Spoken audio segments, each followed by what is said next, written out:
In the mists of ancient legend, on 7 rolling hills beside the winding Tiber River, a story begins that would reshape the world for over 1,000 years. The year was 753 before the Common Era, though the Romans themselves would later count it as year 1 of their eternal city. Here, among shepherds and farmers, beneath olive groves and along muddy riverbanks, the greatest empire the world had ever known took its first tentative breath. The tale the Romans told themselves was one of divine intervention and human ambition. Twin brothers, Romulus and Remus, abandoned as infants and nursed by a she-wolf in a cave beneath the Palatine Hill, would grow to found a city destined for greatness. The myth speaks to something deeper than mere origin stories. It reveals how the Romans saw themselves: tough, resilient, chosen by the gods, yet forged by hardship. When Romulus killed his brother in a dispute over where to build their city, the Romans created their founding moment not as one of peace, but of necessary violence. Blood and ambition, they seem to say, were the twin pillars upon which their world would rest. But beneath the mythology lay a more complex reality. The early settlement that would become Rome was just one of many hilltop villages scattered across central Italy in the 8th century before our era. The Latins, as these people called themselves, shared the Italian peninsula with the sophisticated Etruscans to the north, the fierce Samnites to the east, and dozens of other tribes, each with their own languages, gods, and territorial ambitions. What made Rome different was not its size or wealth in those early days, but something harder to define: a peculiar genius for adaptation and an almost ruthless pragmatism about power. The first kings of Rome, if they existed as more than legend, ruled over a community of perhaps a few thousand people. Their names echo through history like distant thunder: Romulus the founder, Numa Pompilius the lawgiver, Tullus Hostilius the warrior.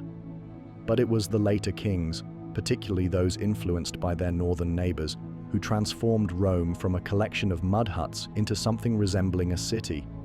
The Etruscans brought with them technologies and ideas that would prove revolutionary: the arch, the sewer, the practice of divination, and most importantly, the concept of organized urban life.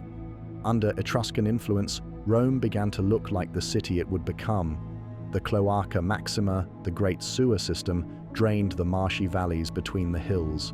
The Forum Romanum, destined to become the beating heart of an empire, was cleared and paved. Temples rose on the hills, their terracotta decorations gleaming in the Mediterranean sun. The population swelled as traders, craftsmen, and ambitious families from across central Italy were drawn to this growing center of commerce and power. Yet the Etruscan period also planted the seeds of a peculiarly Roman suspicion of absolute power. The last king, Tarquin the Proud, became in Roman memory the embodiment of tyranny. Whether through historical fact or later propaganda, his reign came to represent everything the Romans would claim to despise: arbitrary rule, moral corruption, and the subordination of Roman dignity to foreign influence. When Tarquin's son assaulted Lucretia, a virtuous Roman matron, her subsequent suicide became the catalyst for revolution. The expulsion of the kings in 509 before the Common Era marked not just a political transformation but a psychological one. The Romans had tasted absolute power and found it bitter. In its place, they created something unprecedented: a republic based not on the rule of one man, but on a complex balance of competing authorities. 2 consuls would share executive power, each able to veto the other's decisions. The Senate, composed of former magistrates, would provide continuity and wisdom. Popular assemblies would give ordinary citizens a voice in governance, though carefully controlled and channeled through established procedures. This new system was messy, contentious, and often inefficient. Consuls served for only 1 year, barely long enough to learn their duties before stepping down. The Senate had great prestige, but no formal executive authority. The assemblies could pass laws but could not initiate them, yet this very complexity proved to be Rome's strength. Where other city-states were paralyzed by the concentration of power in single rulers or narrow oligarchies, Rome created a system where ambitious men could compete for honor and authority within established rules. The early republic was far from democratic in any modern sense. Political power remained largely in the hands of patrician families who traced their lineage to Rome's earliest settlers. These aristocrats monopolized the priesthoods, controlled most of the land, and dominated the Senate through networks of patronage and marriage alliances. The plebeians, the common people who made up the majority of Rome's citizens, found themselves excluded from meaningful political participation despite bearing the burdens of military service and taxation. This tension between patrician privilege and plebeian ambition would drive much of early Roman history. The plebs possessed their own weapon, the threat of withdrawal. When pushed too far, they could simply leave the city, taking with them the soldiers and workers upon whom Rome's survival depended. Through a series of such secessions, they gradually won concessions, their own magistrates called tribunes, their own assembly with legislative power, and eventually the right to intermarry with patricians and hold the highest offices of state. What emerged from these struggles was not equality, but a more complex hierarchy based on merit as well as birth. The Roman system remained deeply aristocratic, but it was an aristocracy that could absorb ambitious newcomers who proved themselves worthy. A plebeian who achieved high office became a new man, and his descendants joined the ranks of the nobility. This flexibility, this willingness to expand the circle of power when circumstances demanded it, would prove crucial as Rome began its expansion beyond the Seven Hills. The early Republic also developed institutions that would endure for centuries. The census, conducted every 5 years, not only counted citizens but classified them according to wealth and assigned them to voting tribes. Roman law, initially unwritten and controlled by patrician priests, was gradually codified and made public. The 12 tables, posted in the Forum around 450 before our era, established legal principles that would eventually govern an empire spanning 3 continents. Military service became both a duty and a path to advancement for Roman citizens. The legions that emerged during the early Republic were not professional armies but citizen militias, farmers and shopkeepers who took up arms when Rome called and returned to their fields when the campaign ended. This citizen-soldier ideal would become central to Roman identity, distinguishing them from Greek city-states that relied increasingly on hired mercenaries and from barbarian tribes whose warriors fought for personal glory rather than collective purpose. As the 5th century before our era drew to a close, Rome had transformed itself from a collection of villages into a formidable city-state. Its population had grown to perhaps 50,000 people, making it one of the largest cities in Italy. Its army could field several legions, each containing thousands of disciplined infantry and cavalry. Most importantly, it had developed political institutions capable of channeling ambition and managing conflict without destroying the state itself. Yet Rome remained just one power among many in the Italian peninsula. To the north, Etruscan cities still controlled rich agricultural lands and important trade routes. To the south, Greek colonies dotted the coastline with their sophisticated culture and powerful navies. In the mountains and hills surrounding Rome, dozens of tribes maintained their independence and their ancient ways of life. The Republic had established itself, but its greatest tests lay ahead. The stage was set for an expansion that would transform not only Rome, but the entire Mediterranean world. The morning sun cast long shadows across the Roman Forum as senators gathered for another day of debate, but their thoughts were no longer confined to the Seven Hills. Beyond Rome's boundaries, a peninsula rich with opportunity and danger beckoned. The 4th century before the Common Era would witness Rome's transformation from a regional player into the undisputed master of Italy, a journey marked not by single decisive battles but by generations of patient conquest, shrewd diplomacy, and revolutionary military innovation. The Latin League represented Rome's first taste of imperial ambition. These neighboring cities, sharing language and customs with Rome, had initially welcomed Roman leadership as protection against Etruscan expansion and Celtic raids from the north. But as Rome's power grew, so did Latin suspicions.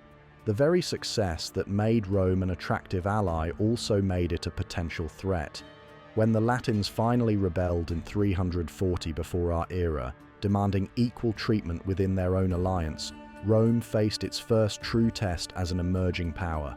The Latin War revealed something crucial about Roman character that would echo through centuries of conquest. Rather than simply crush their former allies, the Romans displayed a genius for creative diplomacy that would become their signature. Some Latin cities received full Roman citizenship, their inhabitants becoming Romans in law as well as loyalty. Others gained partial citizenship, with rights of trade and intermarriage but not political participation. The most recalcitrant faced annexation or destruction, but even then, survivors could earn their way back into Roman favor through loyal service. This flexible approach to conquest differed dramatically from the harsh domination practiced by other ancient powers. Where the Athenians had demanded tribute from their subject cities while offering nothing in return, Rome offered a pathway to membership in an expanding community. The distinction was revolutionary. Former enemies could become partners, and partners could become Romans. This policy of graduated inclusion created loyalty that mere force could never achieve. The Samnite Wars that followed tested this system to its limits. The Samnites controlled the mountainous interior of central Italy, fierce warriors who had learned to fight in terrain where traditional phalanx formations proved useless. Their hill towns were nearly impregnable, their soldiers knew every path and valley, and they possessed a warrior culture that glorified death before dishonor. For 40 years, from 343 to 290 before our era, Rome struggled to subdue these mountain peoples in 3 separate wars that would reshape both Roman military tactics and Roman character. The disaster at the Caudine Forks in 321 before our era nearly ended Roman expansion before it truly began. An entire Roman army trapped in a narrow mountain pass was forced to surrender and pass under the yoke in a humiliation that sent shockwaves throughout Italy. For a moment it seemed that Roman ambitions would be buried in the Samnite hills. Yet from this defeat came innovation.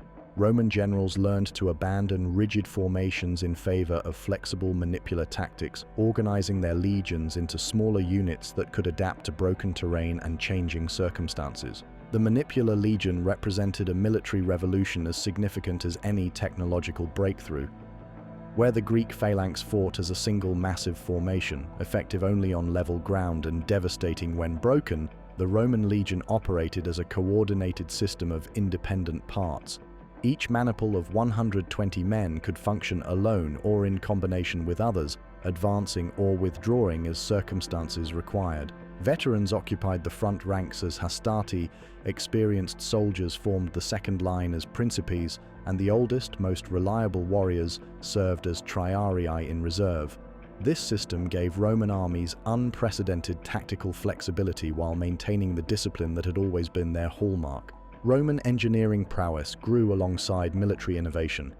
The Via Appia, begun in 312 before our era, stretched southward toward the Greek cities of southern Italy like a stone arrow aimed at the heart of Magna Graecia. This road was more than mere convenience. It was a statement of permanent intention. Where other armies marched along muddy tracks that disappeared with the first heavy rain, Roman legions moved along precisely engineered highways that could accommodate supply wagons, siege equipment, and rapid reinforcement. The roads announced to every Italian that Rome was no temporary conqueror, but a power that intended to stay. The construction techniques themselves reflected Roman pragmatism. Roman engineers studied the drainage patterns of each region, adapted their methods to local materials, and built not for beauty but for endurance. Their roads would outlast empires, carrying not only Roman armies but Roman culture, Roman law, and Roman ways of life into every corner of Italy. The phrase, "all roads lead to Rome," would become literal truth as this network expanded to connect every major city in the peninsula. As Roman power extended southward, it inevitably collided with the Greek cities that had flourished along Italy's southern coast for 3 centuries. These polis brought with them all the sophistication of Hellenic civilization, philosophy, theater, advanced mathematics, and military technologies that included war elephants and professional armies.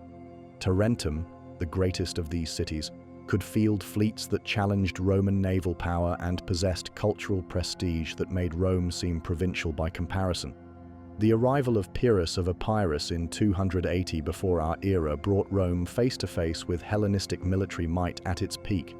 This ambitious king brought with him 25,000 veterans, 20 war elephants, and tactical innovations learned from the successors of Alexander the Great. His victories at Heraclea and Asculum inflicted terrible casualties on Roman armies and demonstrated the superiority of professional soldiers over citizen militias. Yet Pyrrhus also discovered something unsettling about his Roman opponents. Unlike other enemies who sued for peace after suffering major defeats, the Romans simply raised new armies and returned to the field. Roman resilience proved more formidable than Roman tactics. When Pyrrhus reportedly observed that another such victory would utterly ruin him, he captured an essential truth about Roman warfare. They treated each battle as one engagement in a longer campaign, each campaign as one episode in an ongoing struggle, and each war as merely one chapter in their inevitable rise to dominance. The Roman treatment of defeated enemies revealed systematic thinking that went far beyond simple conquest. Cities that surrendered early retained local autonomy under Roman oversight. Those that resisted faced harsher terms but still received opportunities to earn better treatment through loyal service. The most stubborn opponents found their populations relocated, their cities destroyed, and their territories redistributed to Roman colonists. Yet even these harsh measures followed consistent principles rather than arbitrary cruelty. Roman colonies became instruments of both control and integration. Veterans received land grants in conquered territories, creating communities of Roman citizens in strategic locations throughout Italy.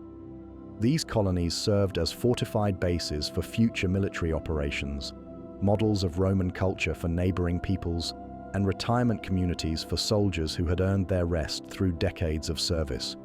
The colonists brought with them Roman law, Roman religion, and Roman ways of organizing daily life, gradually transforming the cultural landscape of Italy. The genius of Roman expansion lay not in any single innovation, but in the integration of military, diplomatic, and cultural strategies into a coherent system.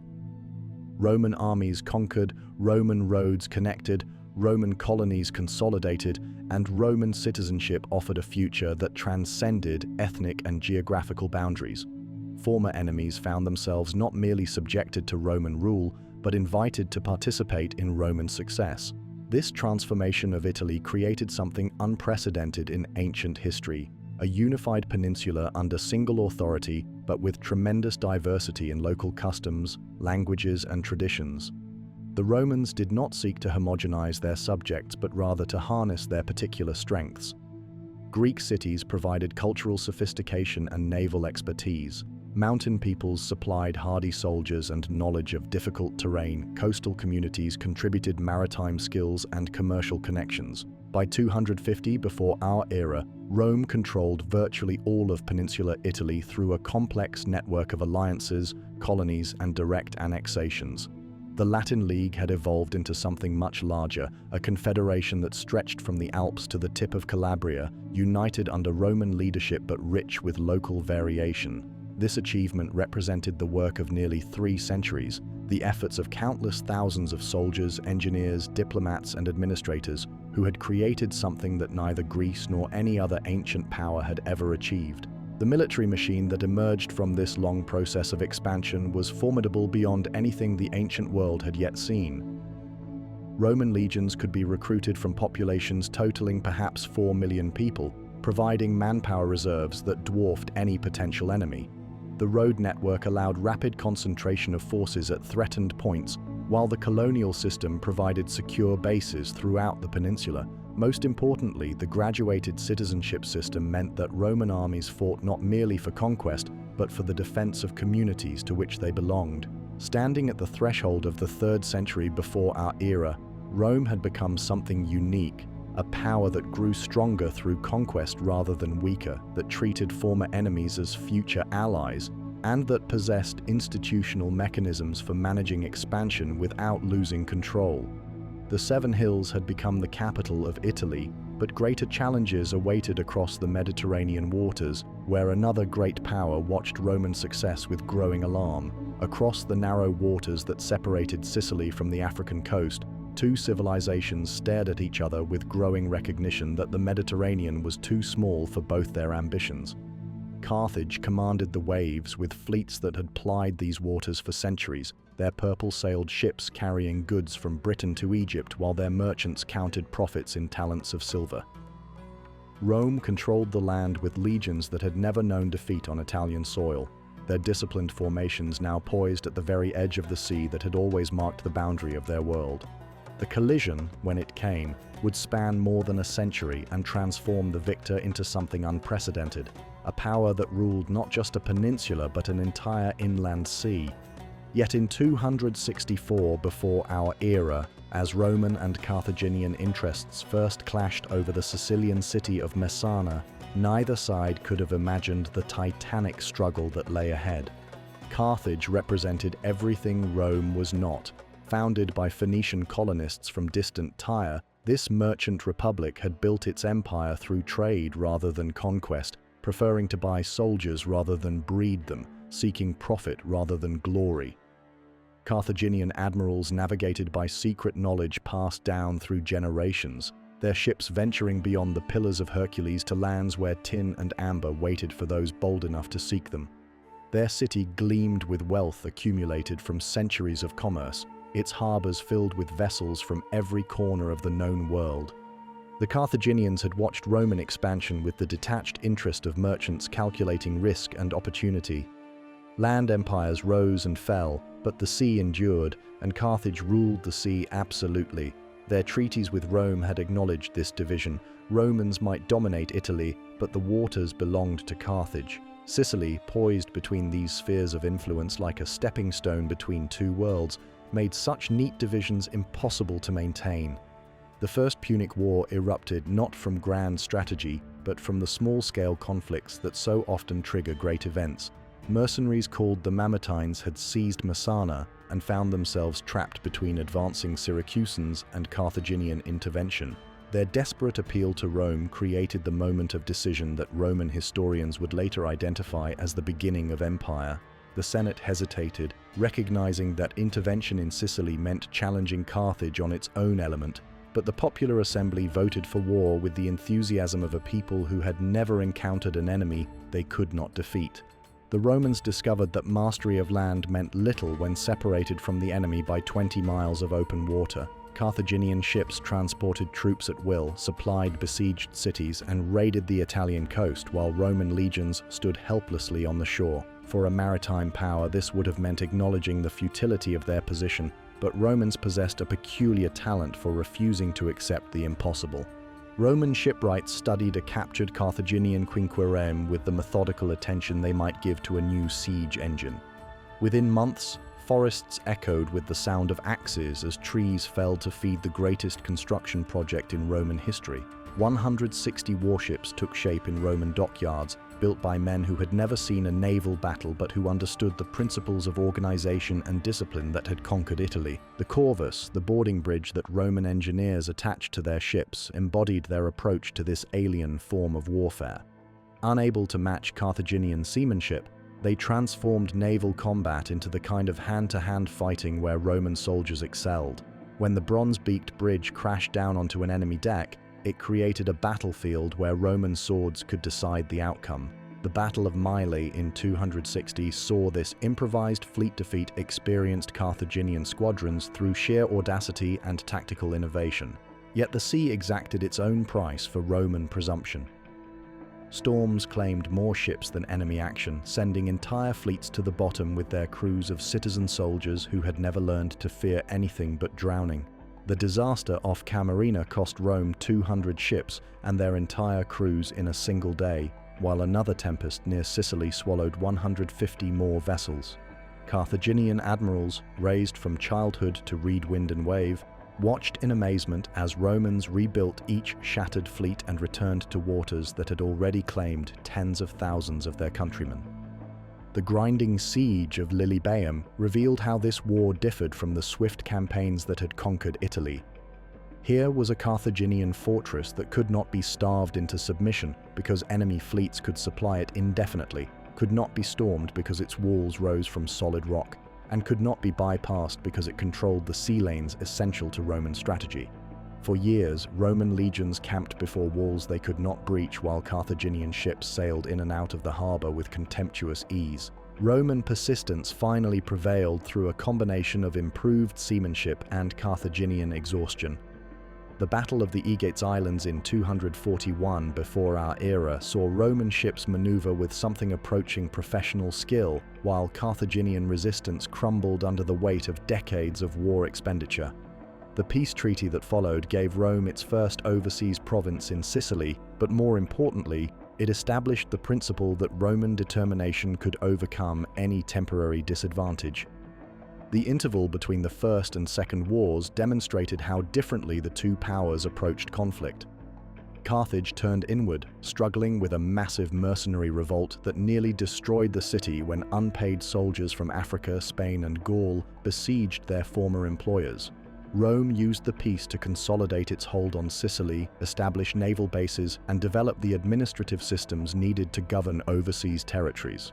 When Sardinia fell into Roman hands through diplomatic opportunism rather than military conquest, Carthaginians began to understand that their enemy possessed an appetite that would never be satisfied. Hamilcar Barca's expedition to Spain represented Carthage's attempt to rebuild its power base beyond Roman reach. This brilliant general, who had never been defeated in Sicily despite losing the war, led his forces across the Mediterranean to establish a new Carthaginian empire in the silver-rich valleys of Iberia. His son-in-law Hasdrubal founded New Carthage as a western capital, while trade routes carried Spanish wealth back to Africa. Most ominously for Rome, Hamilcar's young son Hannibal grew to manhood in these Spanish campaigns, learning to hate Rome with a passion that would reshape the ancient world. The Second Punic War began in 218 before our era when Hannibal besieged Saguntum, a Spanish city under Roman protection. This time, neither side harbored illusions about a quick resolution. Carthage had spent 20 years preparing for renewed conflict, while Rome had used the peace to expand its alliance system and develop the institutional capacity for sustained warfare. What followed would test both civilizations to their breaking points and beyond. Hannibal's march across the Alps represented one of the most audacious military movements in ancient history.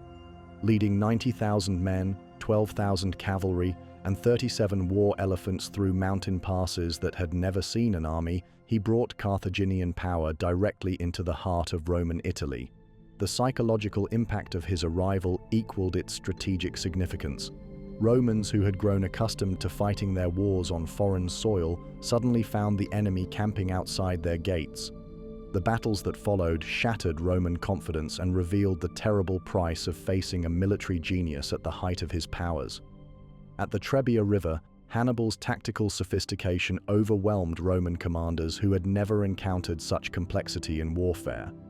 Lake Trasimene became a masterpiece of ambush tactics, with an entire Roman army disappearing into the morning mist and emerging as 15,000 corpses floating in blood-red water. Cannae stands as perhaps the most studied battle in military history, a tactical symphony that transformed 50,000 Romans and allied soldiers into a monument to Carthaginian genius. Hannibal's deliberate weakening of his center drew the Roman legions forward into a carefully prepared trap, while African infantry closed the jaws of a tactical vice that crushed the largest army Rome had ever fielded. Contemporary sources speak of survivors wading through rivers of blood and Hannibal's soldiers collecting gold rings from the fingers of dead Roman knights until they filled several bushel baskets. Yet Cannae also revealed the deepest difference between Roman and Carthaginian approaches to warfare.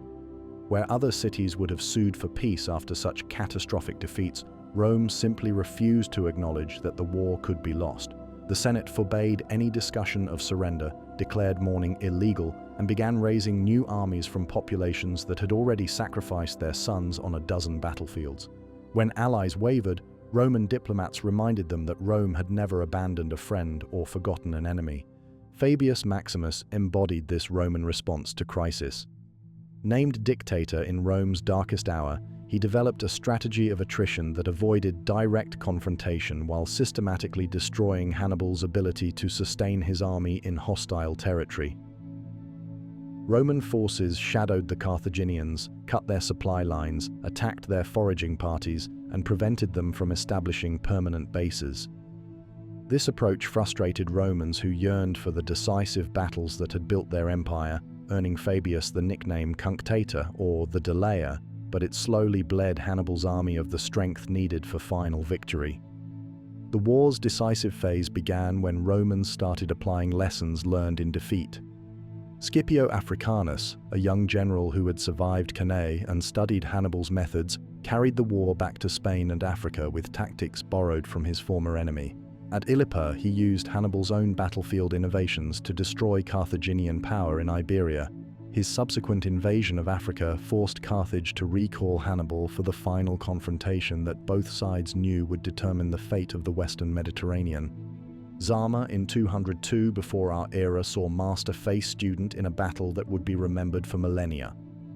Hannibal commanded troops hastily assembled from Africa and Italy, many of whom had never fought together, while Scipio led veterans hardened by years of Spanish campaigning and allied with Numidian cavalry that had defected from Carthaginian service. The battle itself proved almost anticlimactic after 16 years of savage warfare. Scipio's elephants turned against their own masters, his cavalry dominated the flanks, and his infantry maintained the discipline that had always been Rome's greatest strength. The peace that followed the Second Punic War reduced Carthage to a tributary client state, stripped of its navy, forbidden to wage war without Roman permission, and burdened with indemnities that would impoverish the city for generations. Yet many Romans remained unsatisfied with this incomplete victory. Marcus Porcius Cato ended every Senate speech, regardless of topic, with the declaration that Carthage must be destroyed, reflecting a Roman conviction that their ancient enemy could never be trusted to remain peaceful. The Third Punic War began in 149 before our era, when Carthage finally responded to decades of Numidian provocations without seeking Roman permission. The violation of treaty terms provided legal justification for what many Romans had always desired: the complete elimination of their greatest rival. The siege of Carthage lasted 3 years and ended with the systematic destruction of a city that had challenged Rome for supremacy over the Mediterranean world. The fall of Carthage in 146 before our era marked more than the end of a war. It announced the birth of a new kind of power in ancient history. Rome now controlled not just Italy but the Western Mediterranean, with provinces in Spain, Africa, and the islands between. The wealth of 3 continents flowed through Roman ports, while Roman legions stood ready to enforce Roman will from Gibraltar to the borders of Egypt. The city that had begun as a collection of villages on 7 hills had become the undisputed master of the inland sea that Romans would soon call our sea. Standing in the smoking ruins of Carthage, Scipio Aemilianus reportedly wept as he contemplated the destruction of so great a city, reflecting that someday the same fate might await Rome itself. His tears proved prophetic, but that distant future lay centuries ahead. For now, Rome had achieved something unprecedented in ancient history: the transformation of a sea that had always divided peoples into a unifying force that connected them under single authority. The Mediterranean had become a Roman lake, and the world would never be the same. Victory over Carthage had brought Rome mastery of the Mediterranean, but it also unleashed forces that would tear the Republic apart from within. The spoils of empire flowed into the city like a golden tide, transforming everything they touched. Senators who had once lived modestly on their family farms now commanded the wealth of kingdoms. Merchants who had traded in pottery and grain discovered fortunes waiting in Asian silks and African ivory. Yet this prosperity came with a price that few Romans recognized until it was too late to pay. The transformation began in the countryside, where small farmers had formed the backbone of Roman society for centuries. These men had left their plows to carry gladius and scutum across 3 continents, returning home to find their fields overrun with weeds and their neighbors departed for the city. The wars that made Rome great had lasted so long that an entire generation of farmers had forgotten how to farm. Meanwhile, wealthy senators used their war profits to purchase abandoned farmsteads, creating vast estates worked by the endless stream of slaves that poured in from conquered territories. Latifundia, these sprawling plantations were called, and they represented a revolution as profound as any military conquest. Where hundreds of small farms had once supported citizen families, a single estate now employed thousands of slaves under the supervision of a handful of overseers. The economy of scale was undeniable. Slave-grown grain could undersell free farmers in any market, while specialized slave craftsmen produced goods that competed successfully with traditional artisans. The invisible hand of the marketplace was strangling the very class of citizens upon whom the Republic had been built. Rome itself swelled like a tumor fed by the displacement of the countryside. Landless farmers crowded into tenements that rose 5 and 6 stories above narrow streets never designed for such density. These insulae housed dozens of families in cramped apartments where fire was a constant threat and collapse an annual occurrence. The fortunate found work in the bustling markets and workshops that served the city's growing appetite for luxury goods. The desperate joined the mob of idle citizens who survived on the grain distributions that ambitious politicians used to purchase popular support. The contrast between rich and poor grew starker with each passing year. Senators built palaces that covered entire hills, their marble halls filled with Greek statues and oriental carpets, while hundreds of slaves attended to their every whim. These aristocrats dined on peacock and dormouse while their social inferiors survived on bread and olives. They bathed in pools heated by hippocausts while the urban poor washed in the Tiber. Most corrosively, they began to see themselves as fundamentally different from and superior to the citizens they governed. Traditional Roman values crumbled under the weight of such inequality. The old ideal of Cincinnatus, the citizen farmer who reluctantly accepted public office before returning to his plough, became a nostalgic memory when public office offered pathways to incredible wealth. Provincial governorships that had once been burdens undertaken for the good of the state transformed into opportunities for systematic plunder. Governors borrowed money to finance their election campaigns, then extorted it back with interest from the provinces they administered.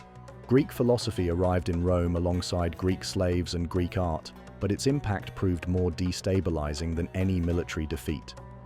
Young aristocrats who had grown up hearing stories of Spartan discipline and Roman virtue discovered Epicurean teachings that emphasized pleasure as the highest good. They learned from Stoic philosophers that traditional religion was mere superstition, while skeptical academicians taught them to question every inherited belief. The gods who had supposedly guided Rome to greatness became subjects of intellectual debate rather than objects of sincere worship. The army that had conquered the Mediterranean began to reflect these social changes in dangerous ways. Soldiers who had once fought to defend their farms now served because they had no farms to defend. Military service, traditionally a civic duty performed by property-owning citizens, increasingly attracted landless men who viewed the legions as their only hope for advancement. These professional soldiers owed their loyalty not to the abstract concept of the Republic, but to the generals who led them to victory and shared the spoils of conquest. Gaius Marius embodied this transformation when he abolished property requirements for military service in 107 before our era. His reforms opened the legions to the urban poor, creating armies of men who had nothing to lose and everything to gain from successful campaigns. Marius equipped these soldiers at state expense, trained them to professional standards, and promised them land grants upon retirement. In return, they gave him a personal loyalty that transcended traditional constitutional boundaries. The social war that erupted in 91 before our era revealed how fragile Roman unity had become. Italian allies who had fought loyally alongside Roman legions for centuries demanded the citizenship that would give them political rights commensurate with their military contributions. When the Roman Senate refused, these allies took up arms against their former partners in a conflict that spread throughout the peninsula. The war's resolution through the extension of citizenship to all Italians created a vast new citizen body that the traditional political system could not accommodate. Into this chaos stepped Lucius Cornelius Sulla, a patrician general whose march on Rome in 88 before our era shattered the last pretense that constitutional government could survive the ambitions of successful commanders. Sulla's conflict with Marius transformed political competition into civil war as armies of Roman citizens faced each other across Italian battlefields. The proscription lists that Sulla posted in the Forum marked hundreds of prominent Romans for death, their property confiscated to pay his soldiers, and their heads displayed as trophies of victory. Sulla's dictatorship attempted to restore traditional aristocratic government through constitutional reform, but his methods undermined his objectives. How could the Republic return to normalcy when Roman armies had marched on Rome itself? How could senators claim moral authority when they had purchased their safety through collaboration with a military strongman? How could citizens trust institutions that had proven powerless to prevent systematic murder in the very heart of the city? The gladiatorial games that flourished during this period reflected the brutalization of Roman society. What had begun as funeral rites honoring fallen warriors evolved into mass entertainment where hundreds of men died for the amusement of crowds that cheered each thrust and parry. Politicians competed to stage ever more elaborate spectacles, importing exotic animals from Africa and training slaves in specialized schools dedicated to the arts of theatrical death. The same citizens who had once prided themselves on disciplined virtue now reveled in choreographed savagery. Spartacus and his slave rebellion exposed another dimension of Rome's internal contradictions. This Thracian gladiator led 70 fellow slaves in a breakout from their training school that became a war lasting 2 years and ranging across the length of Italy. At its peak, Spartacus commanded an army of perhaps 100,000 escaped slaves and desperate free men who had found common cause against their oppressors. The rebellion's eventual suppression required the combined efforts of Rome's greatest generals and culminated in the crucifixion of 6,000 survivors along the Appian Way. The slave war demonstrated that Rome's prosperity rested on foundations that could shift without warning. Slaves who cooked the meals and cleaned the houses of wealthy Romans knew intimate details of their masters' lives. Slaves who worked in mines and factories possessed technical knowledge essential to economic production. Slaves who served in gladiatorial schools had received military training that rivaled that of legionary soldiers. The very success of the slave system created vulnerabilities that enemies of Rome might exploit. Religious innovations reflected the spiritual confusion of an age when traditional beliefs no longer seemed adequate to explain Roman experience. Mystery cults from the East promised personal salvation to initiates who performed secret rituals and swore sacred oaths. The goddess Cybele arrived from Asia Minor with ecstatic ceremonies that horrified conservative Romans but attracted followers desperate for authentic spiritual experience. Mithras, the Persian god of soldiers, gained devotees throughout the army with promises of cosmic struggle between light and darkness. These foreign religions offered what traditional Roman religion could not: personal relationships with divine powers, explanations for individual suffering, and hope for life beyond the grave. They appealed particularly to slaves, freedmen, and others whose lives had been disrupted by the social upheavals of the late Republic. Yet their growth also represented a fragmentation of Roman identity, as citizens increasingly sought meaning in private beliefs rather than public institutions. The grain dole that fed Rome's urban masses created its own political dynamics. Politicians who could promise larger distributions or more frequent festivals found themselves supported by crowds that might otherwise have remained politically passive. The mob that gathered in the forum could make or break careers, but it responded to immediate gratification rather than long-term planning. Demagogues learned to manipulate these citizens through appeals to their prejudices and promises of benefits that the state could not afford to provide indefinitely. Corruption became systematic as the traditional checks and balances of the Republican Constitution proved inadequate to control the opportunities for enrichment that empire provided. Governors routinely plundered their provinces, judges sold their verdicts to the highest bidders, and senators traded their votes for cash payments or business opportunities. The censors who had once maintained public morality found themselves unable to enforce standards that the most prominent citizens violated with impunity. The breakdown of constitutional government created a vacuum that military commanders rushed to fill. Pompey the Great earned his cognomen through victories that stretched from Spain to the Black Sea, but his greatest achievement was demonstrating that extraordinary commands could provide solutions to problems that ordinary magistrates could not address. His suppression of piracy in the Mediterranean and his reorganization of the East showed what decisive leadership could accomplish when freed from senatorial obstruction. Yet Pompey's very success posed questions that the Republic could not answer. Should exceptional circumstances justify exceptional measures? Could constitutional government survive when military necessity demanded unconstitutional solutions? How could the Senate maintain its authority when individual generals commanded resources that dwarfed those of the state itself? These questions would find their answer in the career of a man whose ambition exceeded even Pompey's. Gaius, Julius Caesar. The stage was set for the final act of the Republican drama. Traditional institutions had lost their capacity to govern an empire, while new forces sought to fill the resulting power vacuum. The citizen farmers who had built Rome were disappearing, replaced by landless masses dependent on state subsidies and military commanders who owed their positions to personal rather than institutional loyalty. The republic that had conquered the Mediterranean was about to discover whether it could survive its own success.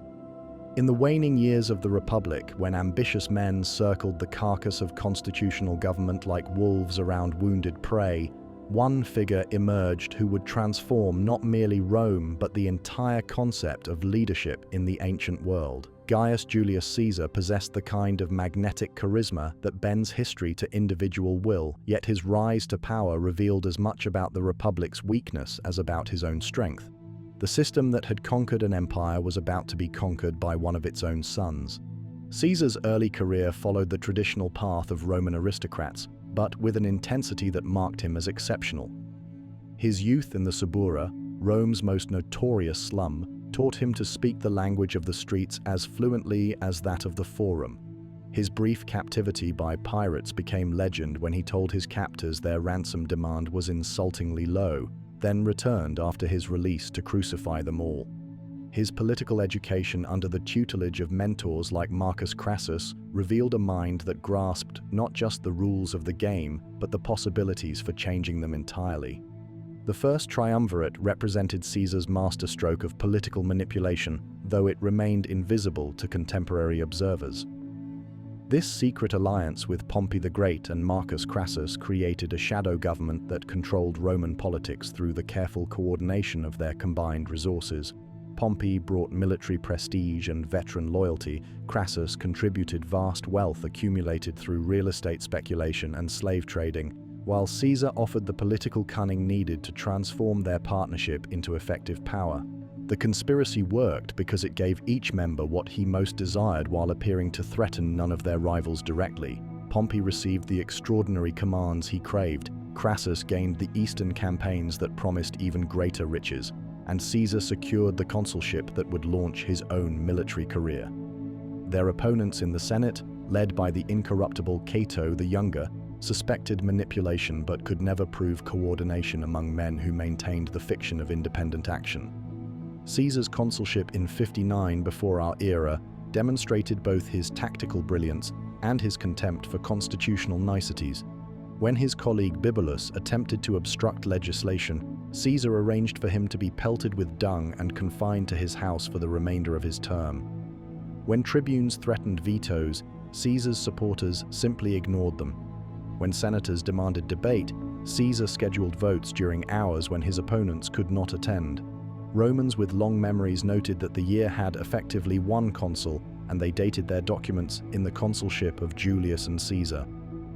The Gallic command that followed represented the greatest gamble of Caesar's career and the final catastrophe of republican government. This proconsulship offered opportunities for the kind of spectacular conquest that could elevate a Roman politician above all rivals. But it also required Caesar to absent himself from Rome for nearly a decade while his enemies consolidated their position against him. The young man who departed for Gaul carried with him the hopes of his political faction and the fears of his opponents. Gaul in 58 before our era was a patchwork of Celtic tribes whose internal conflicts provided Caesar with the pretext for intervention. The Helvetii migration that triggered his first campaign represented the kind of threat that Romans understood instinctively, barbarian peoples moving in massive numbers towards civilized lands. Caesar's defeat of these migrants at Bibracta established his credentials as a military commander while positioning Roman forces in the heart of Gallic territory. The campaigns that followed revealed Caesar as perhaps the greatest military mind since Alexander. His legions moved with a speed that bewildered enemies accustomed to the slow pace of tribal warfare, appearing in unexpected places at impossible moments. His engineering corps bridged rivers that Gauls considered impassable, built camps that could withstand any assault, and constructed siege works that reduced the strongest fortresses. Most importantly, his personal leadership inspired a devotion among his soldiers that transcended normal military discipline. The The commentaries that Caesar wrote during winter quarters between campaigns served dual purposes as military dispatches and political propaganda.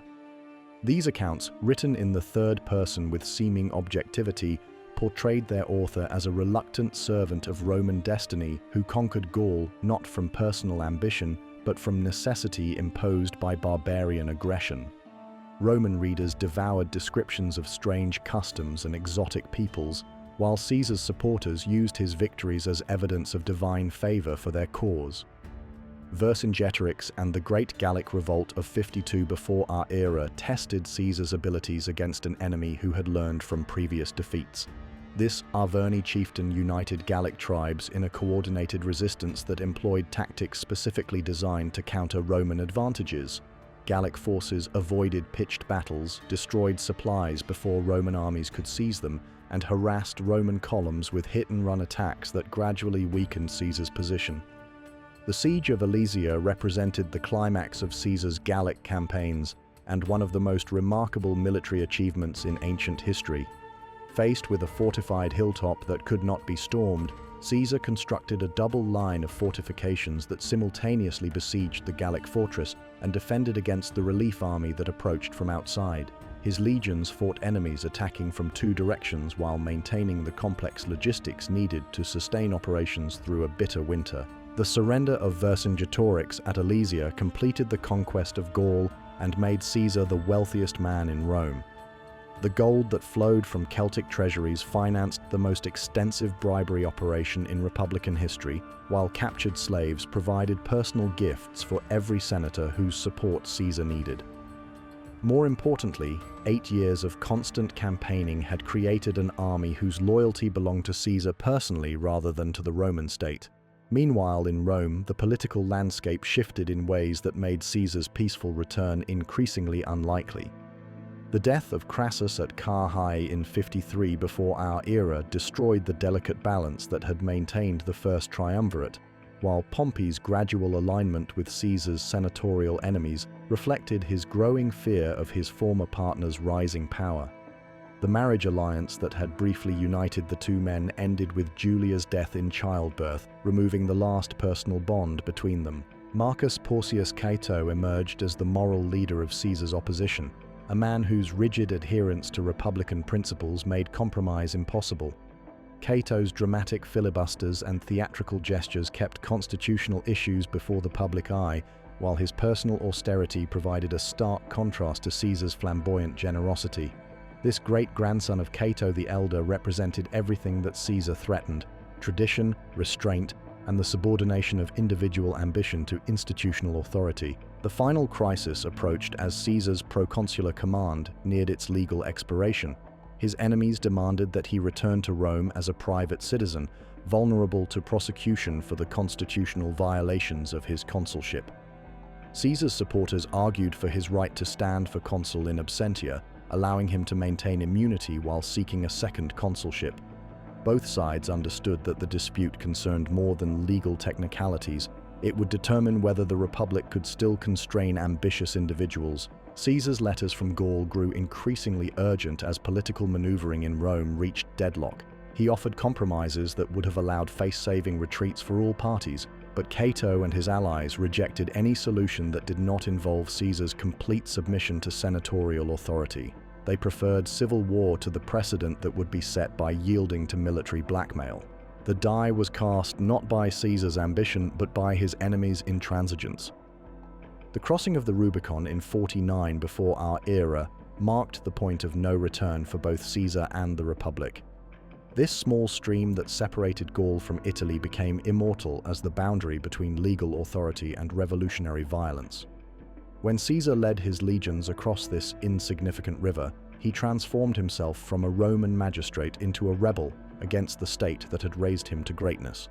The civil war that followed demonstrated the professional superiority of Caesar's Gallic veterans over hastily assembled forces loyal to Pompey and the Senate. The campaign in Italy lasted barely 2 months, as city after city opened its gates to Caesar's approach while Pompey's armies melted away. The pursuit that carried Caesar across the Mediterranean to Dyrrhachium, Pharsalus, and finally to Egypt revealed his strategic mastery over an opponent who had once been considered Rome's greatest general. Pompey's death on an Egyptian beach ended the military phase of the civil war, but created new problems for the victor. Caesar's clemency toward defeated enemies, unprecedented in Roman civil conflicts, reflected both genuine magnanimity and calculated policy. By pardoning men like Marcus Brutus and Gaius Cassius, Caesar hoped to demonstrate that his rule represented healing rather than revenge, yet his mercy also preserved potential assassins for future conspiracies. The dictatorships that Caesar assumed between 49 and 44 before our era accumulated powers that no Roman had ever held legally. These offices, traditional in form but revolutionary in duration and scope, allowed Caesar to reshape Roman society according to his personal vision. His calendar reform, public works projects, citizenship grants, and colonial foundations revealed a mind that thought on scales no previous Roman had imagined. Yet for all his achievements, Caesar never solved the fundamental problem of his position: how to institutionalize personal rule within a system designed to prevent exactly that concentration of power. His adoption of divine honors, his permanent dictatorship, and his apparent intention to found a dynasty suggested monarchical ambitions that horrified Romans raised on stories of republican virtue. The crown that Mark Antony offered him at the Lupercalia festival created a moment of theater that crystallized aristocratic opposition. The conspiracy that formed around Marcus Brutus and Gaius Cassius included men whom Caesar had pardoned, promoted, and trusted with high office. Their motives mixed personal resentment with philosophical conviction, as Stoic teachings about tyrannicide combined with practical concerns about their own futures under Caesar's monarchy. The fact that Caesar's closest associates could plot his death revealed how completely his rise had isolated him from the very class that should have been his natural supporters. The Ides of March in 44 before our era transformed Caesar from a living politician into an eternal symbol. His assassination in the Senate House, at the foot of Pompey's statue, represented the last gasp of republican institutions asserting themselves against individual domination. Yet the conspirators who struck down the dictator had no plan for what would follow his death, and their act of liberation quickly dissolved into chaos that made Caesar's rule seem mild by comparison. The reading of Caesar's will revealed the final irony of his career. This man, who had been killed for threatening republican traditions, left his gardens to the Roman people and granted every citizen a substantial cash payment. His formal adoption of his great-nephew Octavian created the heir who would succeed where Caesar had failed, establishing the imperial system that would govern Rome for centuries. In death, Caesar achieved the permanence that had eluded him in life. Standing over Caesar's corpse, the conspirators believed they had saved the Republic, but they had merely hastened its transformation into something utterly different. The system that could not accommodate one Caesar would soon discover that it could not survive without him. The age of emperors was about to begin. From the blood-soaked stones of the Senate House, where Caesar's body lay crumpled beneath Pompey's statue, emerged a struggle that would determine whether Rome would fragment into competing kingdoms or evolve into something the world had never seen. The teenager who stood to inherit Caesar's name possessed none of his adoptive father's charismatic presence, none of his military genius, and none of his ability to inspire devotion through personal magnetism. Yet Gaius Octavius would prove far more successful than his illustrious predecessor, not through brilliance but through patient cunning and an almost supernatural understanding of Roman psychology. The will that transformed a sickly 18-year-old into Gaius Julius Caesar Octavianus created enemies faster than allies. Mark Antony, Caesar's lieutenant and expected heir, viewed this pale youth as an inconvenient obstacle to his own ambitions. The Senate, desperate to find anyone who might counter Antony's growing power, embraced Octavian as a useful tool while privately planning his eventual disposal. Cicero, the Republic's greatest orator, captured the general attitude when he boasted that the boy should be praised, honored, and eliminated. Octavian's early maneuvers revealed a political sophistication that belied his youth and inexperience. Rather than challenging Antony directly, he systematically undermined his rival's position by appealing to Caesar's veterans, promising them the land grants and bonuses that Antony had failed to deliver. When two of Caesar's legions defected to his banner, bringing with them the military credibility that birth and adoption could not provide, Octavian demonstrated that he had inherited more than just his father's name. The formation of the Second Triumvirate in 43 before our era represented a temporary solution to an impossible situation. Octavian, Antony, and Marcus Lepidus divided the Roman world among themselves while agreeing to hunt down Caesar's assassins wherever they might flee.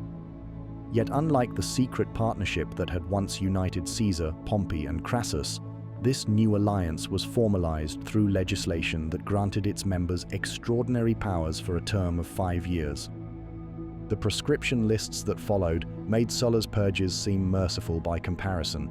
300 senators and 2,000 equites found their names posted in the forum, their property confiscated, and their lives forfeit to anyone who could produce their severed heads. Cicero's murder symbolized the death of republican eloquence, his hands and head nailed to the rostra from which he had delivered his greatest speeches. The city that had once prided itself on law and order descended into systematic terror, orchestrated by its own magistrates. Philippi in 42 before our era settled accounts with the past while creating new tensions for the future. The battle that destroyed Brutus and Cassius also revealed the military limitations that would plague Octavian throughout his career. While Antony's forces won decisive victory on the right wing, Octavian's troops barely held their ground on the left, with their commander reportedly hiding in marshes while his soldiers fought and died. The contrast between the two triumvirs could not have been more stark or more ominous for their future partnership. The division of the Roman world that followed Philippi reflected the practical necessities of governing an empire through a diarchy. Antony received the wealthy East, where Hellenistic kingdoms promised endless opportunities for enrichment and glory. Octavian got the West, including Italy, with its restive veterans and complex political problems. Lepidus, clearly the junior partner, was assigned Africa and gradually marginalized as his more ambitious colleagues consolidated their positions. Antony's eastern campaigns represented everything that Romans traditionally admired in their generals: spectacular victories, exotic conquests, and the kind of personal valor that inspired epic poetry. His reorganization of client kingdoms from the Euphrates to the Nile demonstrated administrative abilities that matched his military skills, while his personal magnetism won him allies from Egyptian queens to Parthian princes. Yet these very successes isolated him from the Italian heartland where ultimate political power resided. The relationship with Cleopatra transformed Antony from a Roman general into something that defied traditional categories. This last Ptolemaic ruler brought with her not only the wealth of Egypt, but also the intoxicating possibility of Eastern Empire on a scale that dwarfed anything Rome had previously imagined. Their alliance represented both a love affair that scandalized contemporary moralists and a geopolitical partnership that might have reshaped the entire Mediterranean world. Octavian's response to the Eastern challenge revealed the propaganda genius that would become his greatest weapon. Rather than attacking Antony directly, he systematically portrayed their conflict as a struggle between Roman tradition and foreign corruption, between Western virtue and Eastern decadence. Antony's adoption of Hellenistic royal customs, his distribution of Roman territories to Cleopatra's children, and his apparent intention to establish Alexandria as a rival capital provided perfect material for this campaign of character assassination. The donations of Alexandria in 34 before our era gave Octavian the evidence he needed to convince Romans that Antony had abandoned not just his wife, but his country. The ceremony that proclaimed Cleopatra as Queen of Kings and distributed Eastern territories among her children violated every Roman principle about the proper relationship between commanders and client rulers. When news of these events reached Rome, even Antony's supporters found it difficult to defend behavior that seemed to confirm Octavian's accusations of treason. The propaganda war that preceded their final confrontation demonstrated how completely politics had evolved since the days of Cicero and Cato. Instead of senatorial debates and popular assemblies, public opinion was shaped through coins, monuments, and carefully orchestrated rumors. Octavian's agents spread stories about Antony's drinking, his subordination to a foreign queen, and his plans to move the capital to Alexandria. Antony's supporters responded with tales of Octavian's cowardice, his low birth, and his betrayal of Caesar's true legacy. Actium in 31 before our era decided the fate of the ancient world through naval battle that became legendary before the ships had even returned to port. The engagement itself proved almost anticlimactic, as Cleopatra's early withdrawal from the battle line triggered a general collapse of Antony's fleet. Yet the strategic consequences were enormous. The last independent Hellenistic kingdom fell under Roman control, while the Mediterranean became unified under single authority for the first time in history. Antony's suicide in Alexandria marked the end of the last credible challenge to Octavian's supremacy, but it also created new problems for the victor. How could a system that had defined itself through competition between rival magistrates function when only one truly powerful man remained? How could republican institutions survive when their essential premise, the balance of competing authorities, had been permanently eliminated? Octavian faced the same challenge that had destroyed Caesar: how to institutionalize personal power without appearing to destroy the constitution. The settlements that Octavian negotiated between 31 and 27 before our era represented a masterpiece of political theater that convinced Romans they were restoring the Republic while actually burying it forever. His dramatic resignation of all extraordinary powers in 27 appeared to return constitutional government, but his immediate re-election as consul and his acceptance of new authorities created a position that was monarchical in everything but name. The title Augustus, meaning revered one, captured the religious dimensions of Octavian's transformation. This name, with its connotations of divine favor and supernatural authority, elevated him above ordinary political competition while avoiding the hated word king that had triggered Caesar's assassination. Augustus had discovered how to be a monarch in a society that despised monarchy by making his subjects complicit in the fiction that nothing fundamental had changed. The Praetorian Guard that Augustus established as his personal bodyguard symbolized the new reality of Roman politics. These elite soldiers, stationed in Italy itself rather than on distant frontiers, served notice that the emperor's safety took precedence over traditional prohibitions against standing armies near the capital. Their very existence proved that Augustus ruled through force as much as consent, even if that force was usually kept carefully hidden. The provincial system that Augustus created replaced the chaotic exploitation of the late Republic with efficient administration that would endure for centuries. Imperial legates appointed directly by the emperor governed the most important provinces, while the Senate retained nominal control over regions that required minimal military supervision. This division satisfied republican sensibilities while ensuring that Augustus controlled all significant military forces. The marriage legislation that Augustus promoted revealed his determination to reshape Roman society according to his personal vision. Laws encouraging procreation among the upper classes, penalizing celibacy, and restricting divorce reflected the emperor's belief that moral regeneration must accompany political restoration. Yet these efforts to legislate virtue often proved counterproductive, as Romans resented interference in their private lives even from a ruler they generally supported. Augustus's building program transformed Rome from what he famously described as a city of brick into a city of marble, but the transformation went deeper than mere aesthetics. The Forum of Augustus, with its temple to Mars the Avenger, proclaimed the emperor's role as the instrument of divine justice. The mausoleum where Augustus planned his own burial announced the dynastic intentions that he carefully concealed in his public rhetoric. The Res Gestae, the autobiographical account that Augustus composed near the end of his life, presented the Principate as the culmination of republican tradition rather than its replacement.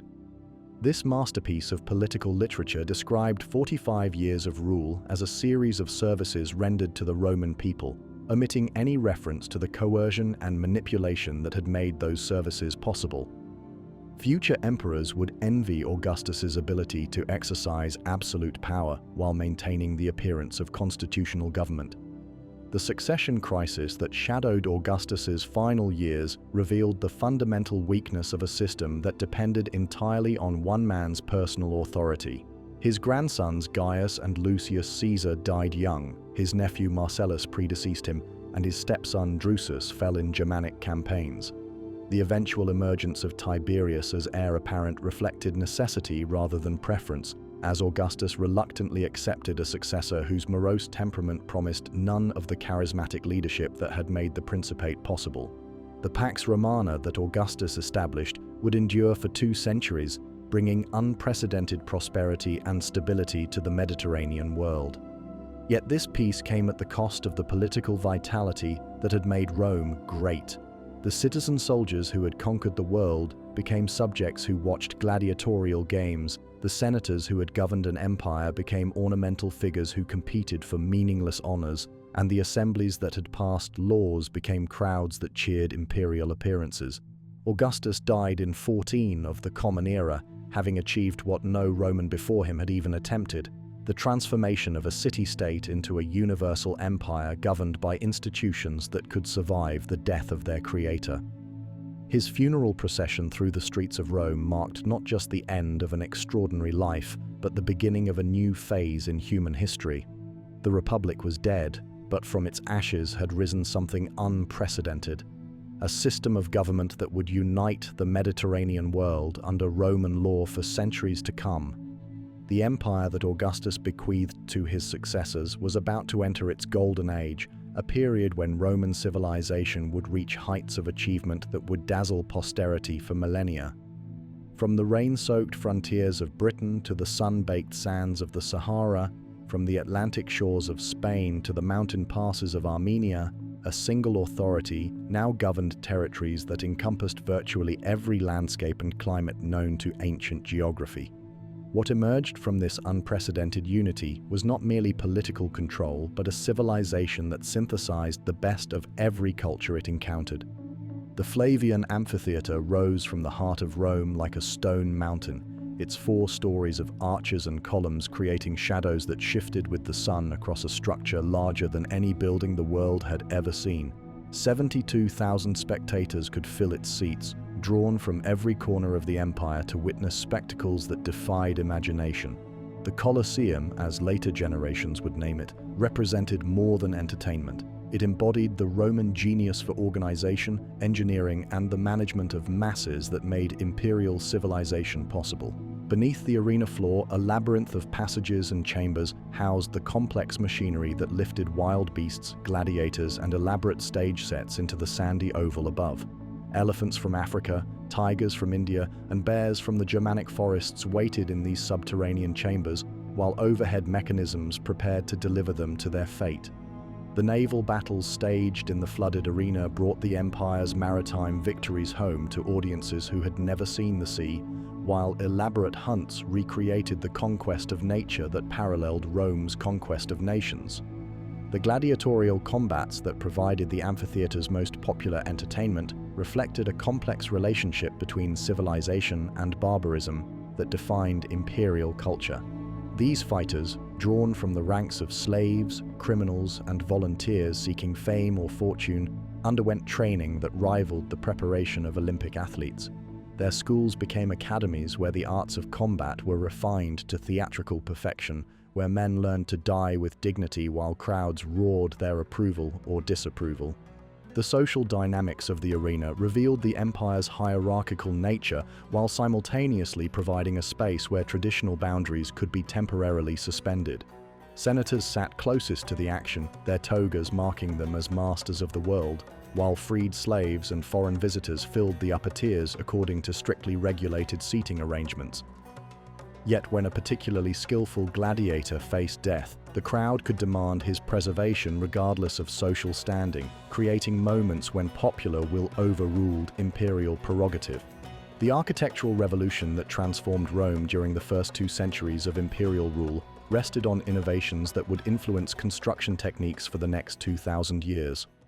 Roman concrete, a mixture of volcanic ash, lime, and aggregate, allowed architects to create spaces that Greek post and lintel construction could never achieve.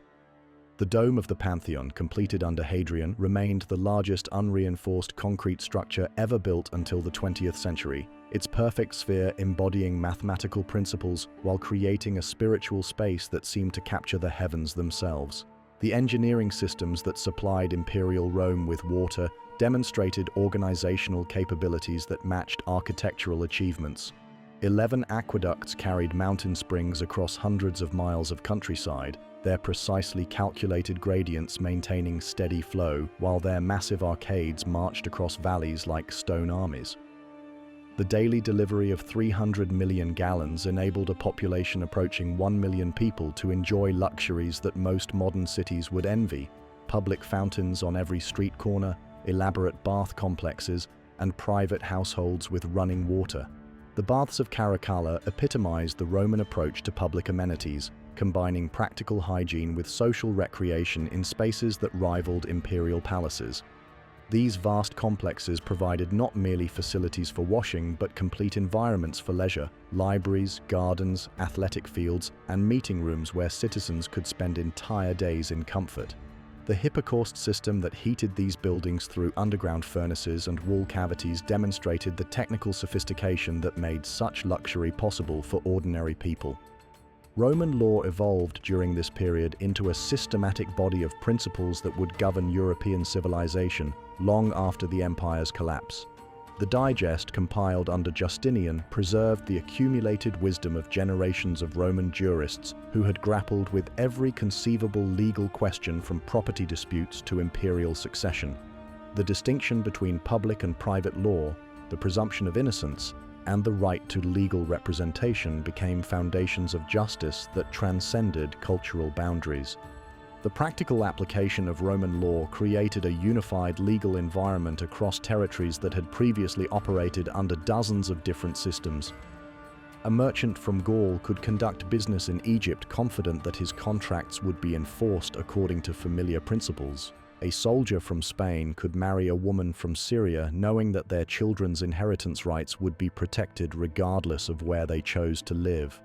This legal uniformity provided the foundation for economic integration on a scale that would not be seen again until the modern era. Roman roads reached their greatest extent during the 2nd century, creating a transportation network that connected every major city in the empire through precisely engineered highways. The Via Traiana pushed southeast from Rome toward Brindisi, while the Via Aurelia followed the Mediterranean coast toward Spain.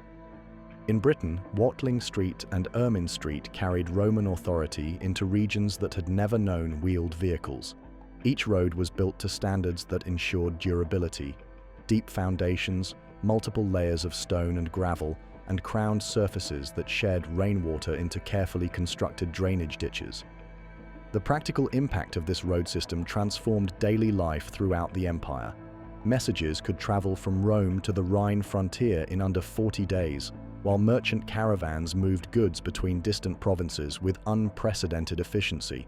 The imperial post system provided relay stations every 20 miles, allowing official correspondence to maintain the rapid communication essential for governing territories that spanned 3 continents. These same roads carried not only official traffic, but the constant movement of people and ideas that created a truly cosmopolitan civilization. Trade flourished under the protection of Roman power as never before in ancient history. Silk from China reached Roman markets through overland routes that crossed Parthian territory, while Indian spices arrived in Egyptian ports aboard ships that navigated monsoon winds with increasing confidence. British wool traveled south to Mediterranean workshops, while African ivory moved north to supply luxury craftsmen in Gaul and Germany. The standardization of currency, weights, and measures facilitated commerce across cultural boundaries that had previously seemed insurmountable. The urban planning that characterized Roman cities reflected systematic thinking about how large populations could live together in relative harmony. Colonial foundations like Augusta Emerita in Spain and Colonia Agrippina in Germany followed standardized layouts that included forums for public business, basilicas for legal proceedings, theaters for entertainment, and temples for religious observance.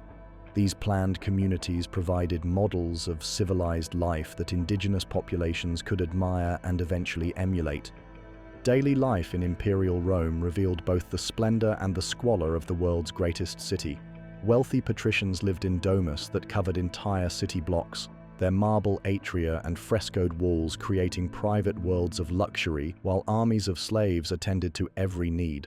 The insulae that housed the majority of Rome's population rose 6 stories above narrow streets, their wooden construction and oil lamps creating constant fire hazards, while their lack of sanitation made disease an ever-present threat. The food supply that sustained this massive urban population required organizational skills that matched any military campaign.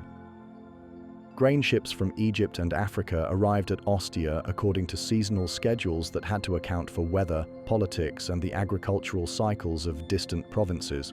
The Tiber barges that carried supplies upstream to Rome moved according to timetables that coordinated with the distribution system that provided free bread to hundreds of thousands of citizens. When this system functioned smoothly, Rome enjoyed abundance that seemed miraculous. When it failed, starvation threatened within days. The cultural life of imperial Rome reflected the cosmopolitan character of a city that drew talent from across the known world. Greek philosophers taught in schools that attracted students from every province, while rhetoricians from Asia Minor and Africa competed for audiences in the Forum. The literature of this period combined Roman gravitas with Hellenic sophistication, producing works like the Aeneid that celebrated imperial destiny while acknowledging the human costs of empire.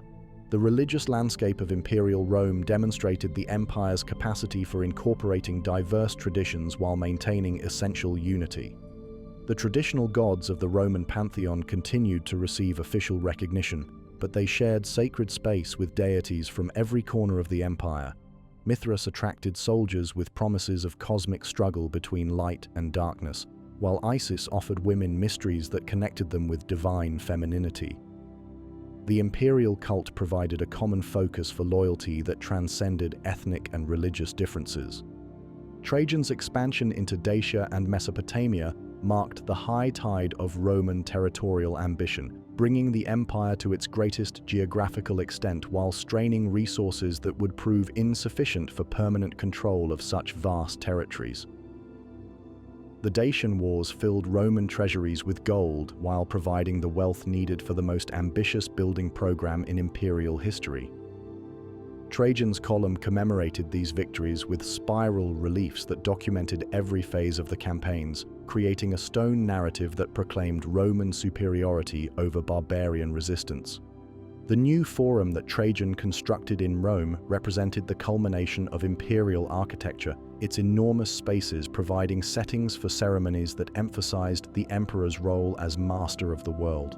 The markets associated with this complex demonstrated Roman commercial sophistication, their multi-story halls providing covered shopping areas that protected merchants and customers from weather, while facilitating the exchange of goods from every corner of the empire. Hadrian's travels throughout his domains reflected a new conception of imperial responsibility that emphasized personal supervision rather than remote control. This emperor visited Britain to inspect the wall that would bear his name, toured the eastern provinces to ensure their loyalty, and founded cities that carried Roman culture into regions that had resisted previous attempts at integration.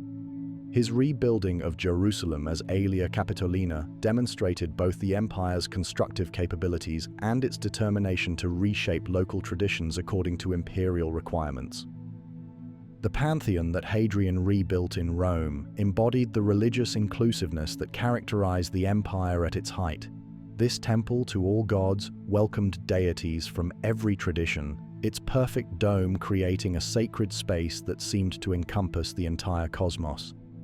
The mathematical precision of its proportions reflected the rational principles that governed Roman administration, while its spiritual atmosphere acknowledged mysteries that transcended human understanding. Standing at the peak of its power and prosperity, the Roman Empire of the 2nd century seemed destined for eternal duration. Its armies remained undefeated, its cities flourished with unprecedented wealth, and its laws provided justice for populations that had never known security. The Mediterranean had become truly a Roman lake, its waters carrying ships that connected communities sharing common citizenship and common hope for the future. Yet even at this moment of supreme achievement, forces were gathering that would test whether any human institution could maintain such perfection indefinitely. The empire that had seemed so magnificent under Trajan began to reveal its underlying fragilities even as its monuments proclaimed eternal dominion.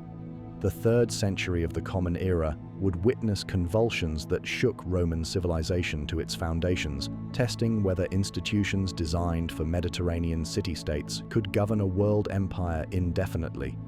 What had appeared unshakable under the Antonine emperors proved vulnerable to pressures that accumulated like cracks in marble, invisible until the moment when the entire structure threatened to collapse.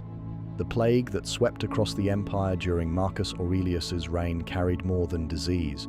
It brought the first widespread recognition that Rome's power had limits even nature could exploit. This pestilence, possibly smallpox brought back by legions returning from Mesopotamian campaigns, reduced entire cities to ghost towns while claiming victims from every social class. The emperor himself, that philosopher king who had written movingly about accepting fate with stoic resignation, succumbed to illness along the Danube frontier, where he had spent his final years fighting barbarian incursions that seemed to multiply faster than Roman armies could suppress them. The economic foundations that had supported imperial prosperity began to shift in ways that contemporary observers could feel but not fully understand. The silver mines of Spain, which had financed Roman expansion for centuries, showed signs of exhaustion, while new sources proved difficult to locate and more expensive to exploit. The trade routes that had carried luxury goods from Asia became increasingly dangerous as bandits and rival powers intercepted caravans with growing frequency. Most ominously, the tax revenues that funded the imperial bureaucracy and military machine began to decline even as expenses continued to rise. Currency debasement represented the empire's first systematic attempt to solve financial problems through monetary manipulation.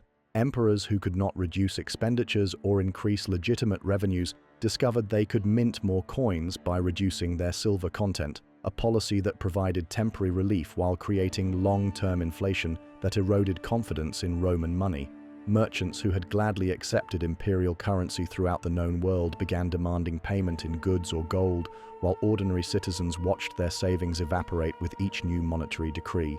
The military expenses that consumed an ever larger share of imperial resources reflected the changing nature of Rome's strategic situation. The barbarian tribes beyond the Rhine and Danube frontiers had learned from centuries of contact with Roman civilization, adopting superior weapons and organizational techniques while maintaining the mobility and ferocity that made them formidable opponents. These Germanic confederations could field armies that rivaled Roman legions in size and equipment while remaining unencumbered by the supply trains and siege equipment that slowed imperial forces. The Marcomannic Wars that occupied Marcus Aurelius's final years revealed how completely the strategic initiative had shifted from offense to defense. Roman armies that had once carried conquest to the ends of the earth now struggled to maintain existing boundaries against enemies who struck without warning and melted away before organized retaliation could develop. The emperor's death on campaign symbolized a transformation in imperial priorities, from expansion to survival, from conquest to preservation of what had already been won. Commodus, who inherited his father's throne and troubles, embodied the decadence that moralists would later identify as the root of imperial decline. His obsession with gladiatorial combat, his identification with Hercules, and his neglect of administrative duties reflected a fundamental misunderstanding of what imperial leadership required. While the emperor played at being a gladiator in the Colosseum, real crises accumulated on frontiers that received neither adequate attention nor sufficient resources. The Praetorian Guard that murdered Commodus in 192 initiated a pattern of military intervention in imperial succession that would plague the 3rd century. These elite soldiers discovered that emperors depended entirely on their loyalty, and that disloyalty could be profitable when properly organized. The auction of the imperial throne that followed Commodus's assassination, with the Praetorians literally selling the empire to the highest bidder, demonstrated how completely the constitutional principles of the Principate had been abandoned. Septimius Severus, the African emperor who emerged victorious from the civil wars that followed Commodus's death, attempted to restore imperial authority through military reforms that increased army pay while expanding recruitment from frontier populations. His deathbed advice to his sons captured the new reality of imperial power: enrich the soldiers, despise everyone else. This pragmatic approach to government acknowledged that the empire had become a military despotism dependent entirely on armed force for its continuation. The economic policies that financed Severan military expansion demonstrated the short-term thinking that characterized 3rd century governance. Increased taxation, forced contributions from wealthy citizens, and the systematic plunder of provincial temples provided immediate revenues while undermining the long-term prosperity that made such revenues possible. Merchants who had once competed for imperial contracts began to withdraw from public life, while agricultural producers reduced their efforts rather than surrender increased portions of their harvests to tax collectors. The legal innovations of this period reflected the empire's gradual transformation from a confederation of self-governing communities into a centralized autocracy. The Constitutio Antoniniana, which granted citizenship to all free inhabitants of the empire in 212, appeared generous but actually expanded the tax base while reducing the distinctions that had previously motivated provincial populations to seek Roman status. Universal citizenship became universal subjection as local autonomy disappeared beneath imperial bureaucracy. The crisis of the 3rd century began in earnest when Alexander Severus fell to a military conspiracy in 235, triggering 50 years of chaos that nearly destroyed Roman civilization. The 26 emperors who claimed the throne between 235 and 284 averaged less than 2 years in power, with most meeting violent deaths at the hands of rivals, soldiers, or barbarian enemies. This political instability created a vicious cycle as each new emperor had to purchase military support through donatives that further strained imperial finances. The barbarian invasions that devastated the 3rd century differed qualitatively from earlier frontier conflicts. The Alemanni, who crossed the Rhine in 233, brought entire tribal confederations seeking permanent settlement rather than temporary plunder. The Goths, who crossed the Danube in 238, possessed fleets that allowed them to raid the Mediterranean coasts while maintaining bases in territories that Roman armies could not effectively patrol. These were not raids but migrations, movements of entire peoples who had concluded that their future lay within rather than beyond imperial boundaries. The sack of Athens in 267 symbolized how completely the strategic situation had deteriorated. This city that had taught Rome the meaning of civilization fell to Gothic raiders who burned its ancient monuments and enslaved its philosophers. The Parthenon, which had survived Persian invasions and Peloponnesian wars, sustained damage from barbarian vandalism that Roman neglect had made possible. When news of Athens's fall reached Rome, citizens who could remember when emperors toured the empire in triumph wondered whether any monument remained secure. The simultaneous appearance of usurper emperors in Gaul, Palmyra, and Egypt demonstrated the empire's fragmentation into regional survival units that could no longer depend on central authority for protection. Postumus in Gaul, Zenobia in Palmyra, and various claimants in Egypt established autonomous governments that provided local security while rejecting imperial taxation and control. These breakaway territories functioned more effectively than the official empire, suggesting that Roman civilization had outgrown the institutional framework that had created it.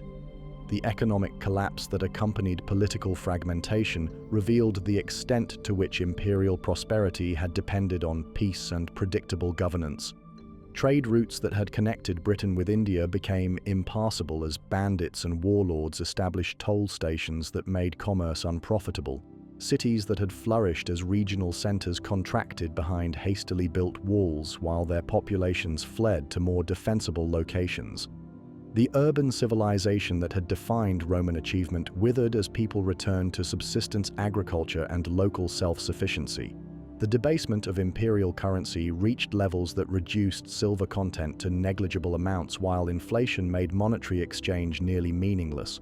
Soldiers demanded payment in goods rather than coins that might be worthless before they could be spent. Taxpayers attempted to pay obligations in debased currency while collectors insisted on payment in kind.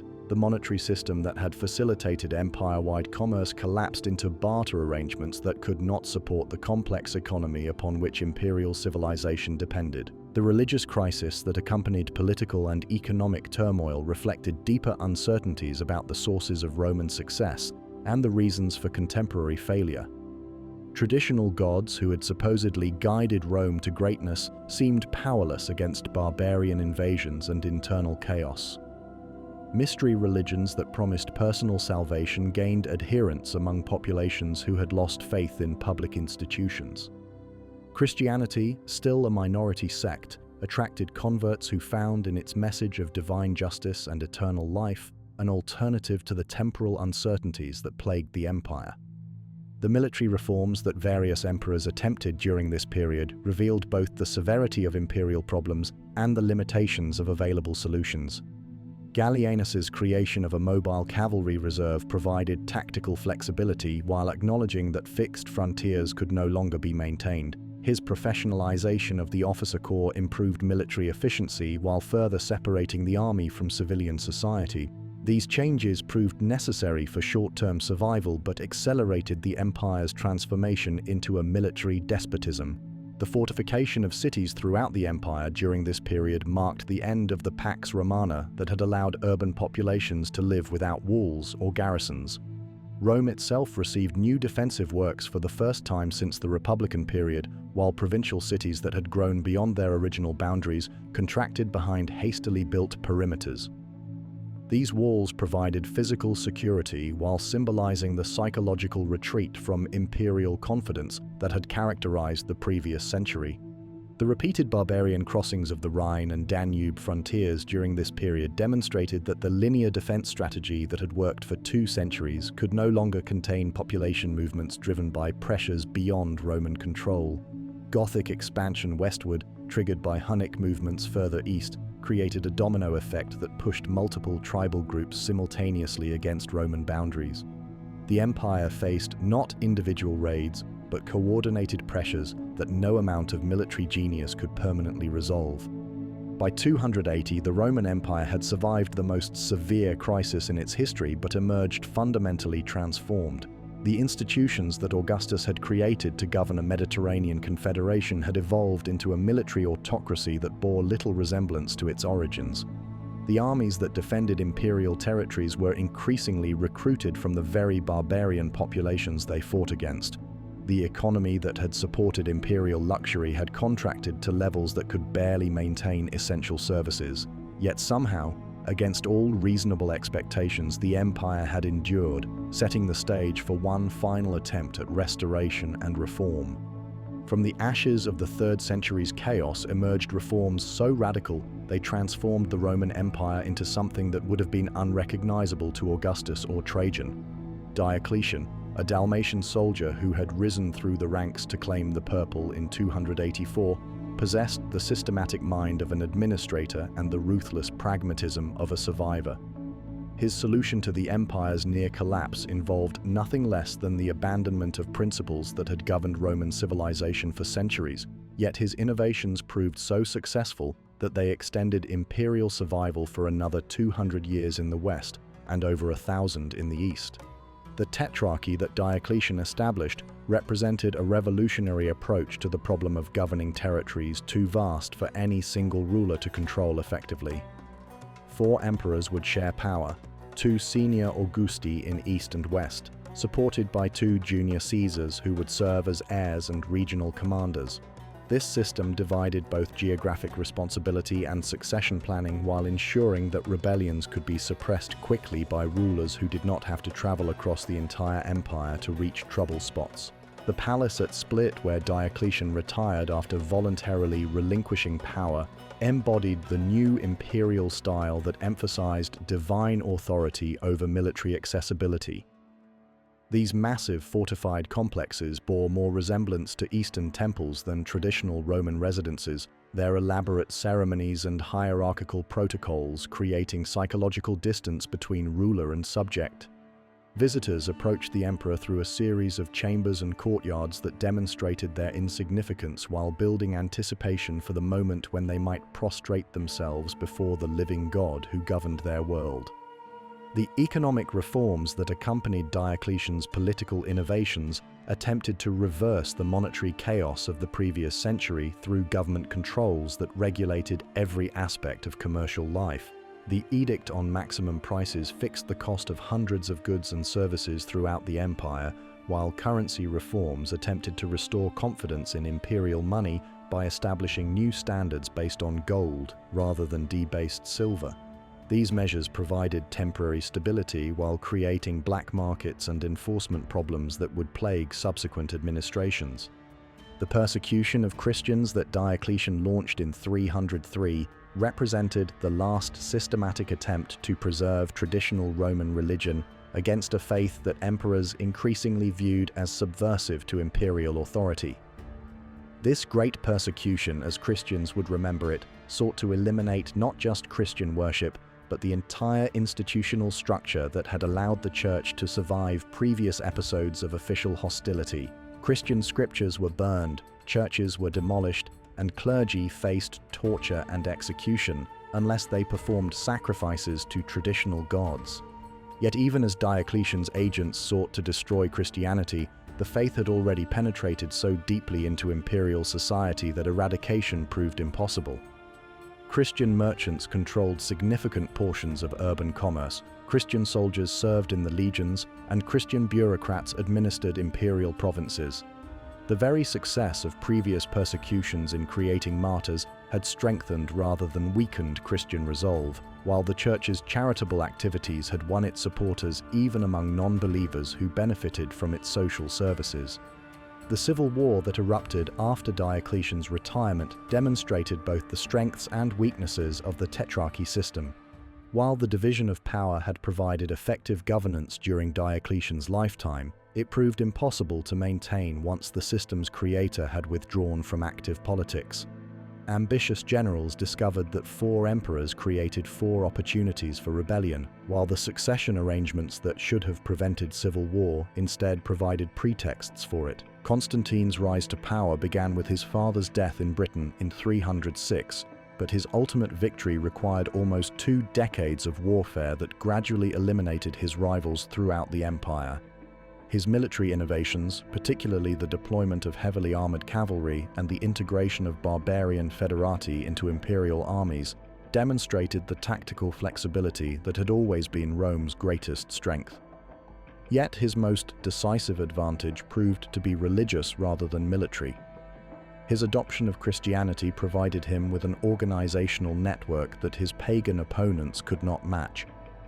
The Battle of the Milvian Bridge in 312 became legendary not for its tactical brilliance but for its religious significance.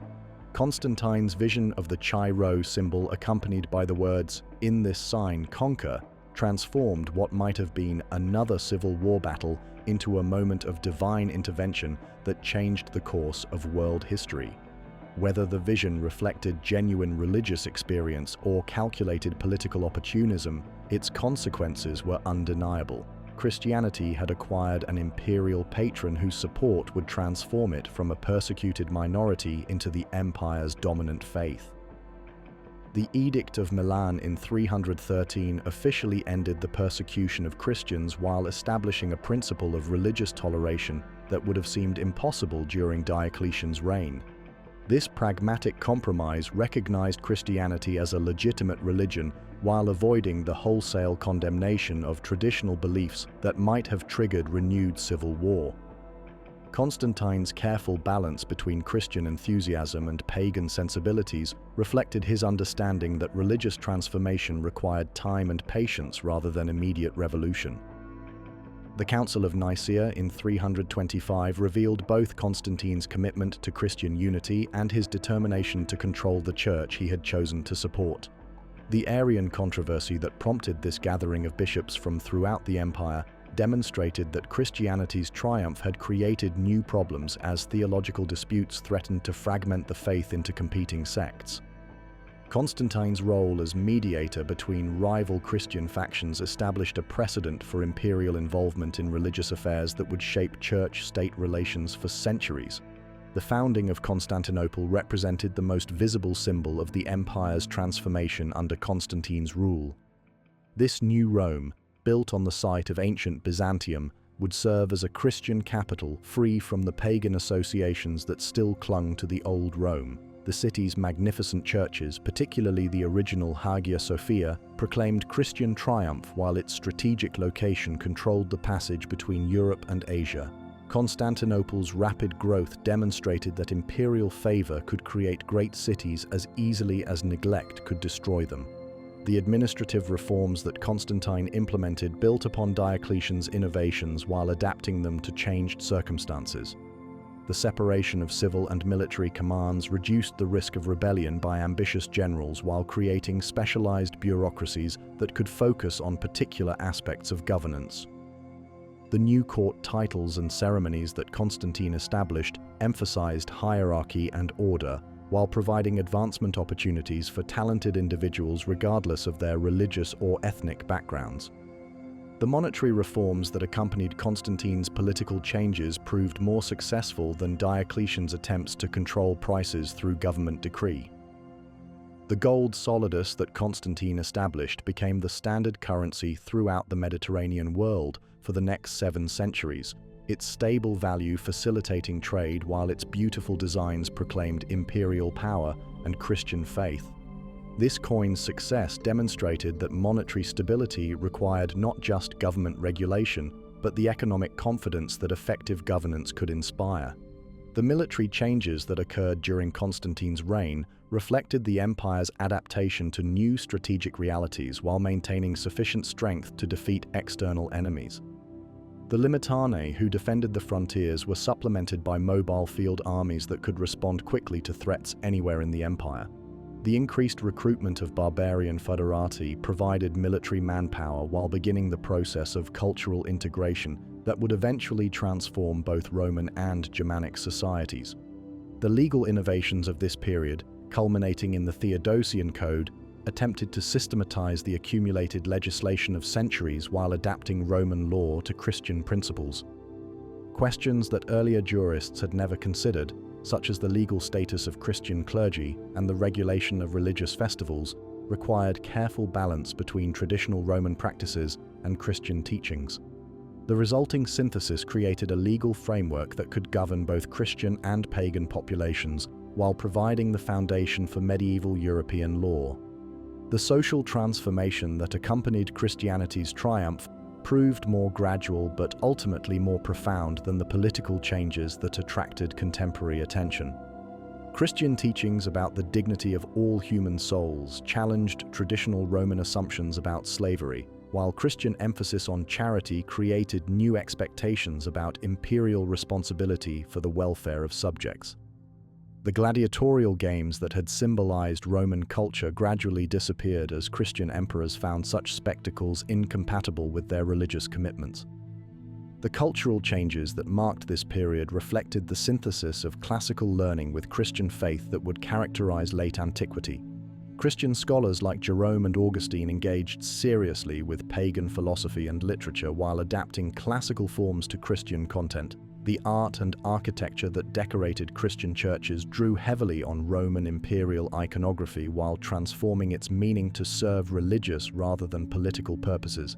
The economic policies of Constantine's reign attempted to restore imperial finances through confiscation of pagan temple treasures and the systematic taxation of senatorial wealth. These measures provided immediate revenues while redistributing resources from traditional elites to the new Christian bureaucracy. The foundation of Constantinople also created a massive construction project that employed thousands of workers while demonstrating imperial power and Christian commitment. Yet even as Constantine's reforms restored imperial stability and Christian confidence, they also completed the transformation of the Roman Empire into something that differed fundamentally from its origins. The citizen soldiers who had conquered the Mediterranean had become subjects who served a divine emperor. The Senate that had once governed an empire had become a ceremonial body whose members competed for meaningless honors. The gods who had supposedly guided Roman destiny had been replaced by a god whose universal claims transcended ethnic and political boundaries. The division of the empire between Constantine's sons after his death in 337 demonstrated both the success and the limitations of his reforms. While the institutional structure he had created proved capable of surviving the succession crisis, The religious unity he had attempted to impose quickly fragmented as his heirs pursued different policies toward Christians and pagans. The Eastern and Western courts began to develop distinct identities that would eventually evolve into separate civilizations. By the end of the 4th century, the Roman Empire had survived its greatest crisis and emerged as a Christian state that bore little resemblance to the republic that had conquered the Mediterranean. Yet this transformation, however profound, represented adaptation rather than decline. The empire that Constantine bequeathed to his successors possessed the institutional flexibility and spiritual resources needed to face the barbarian migrations that would dominate the following century. Whether these resources would prove sufficient remained to be seen. The 5th century dawned with the Roman Empire apparently restored to stability under Theodosius the Great, its frontiers secure and its Christian identity firmly established. Yet beneath this facade of imperial confidence, forces were gathering that would transform the ancient world beyond recognition. The migrations that Romans dismissively called barbarian invasions represented something far more complex. Entire peoples seeking new homes in a world where traditional boundaries had lost their meaning and old certainties no longer provided security. The Huns, who appeared on the eastern steppes around 370, brought with them a military revolution that rendered traditional cavalry tactics obsolete, while creating demographic pressures that would reshape the entire European continent. These nomadic warriors, led by chieftains whose names would echo through legend, possessed mobility that no sedentary army could match and tactical skills honed by centuries of warfare on the open plains. Their composite bows could pierce Roman armor at distances that made conventional charges suicidal, while their horse archery provided firepower that European armies had never encountered. Attila, who united the Hunnic confederations under his personal rule, represented more than military genius.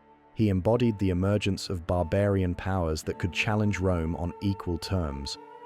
His court at somewhere along the Danube attracted embassies from Constantinople and Ravenna, while his armies extracted tribute from emperors who had once commanded the world.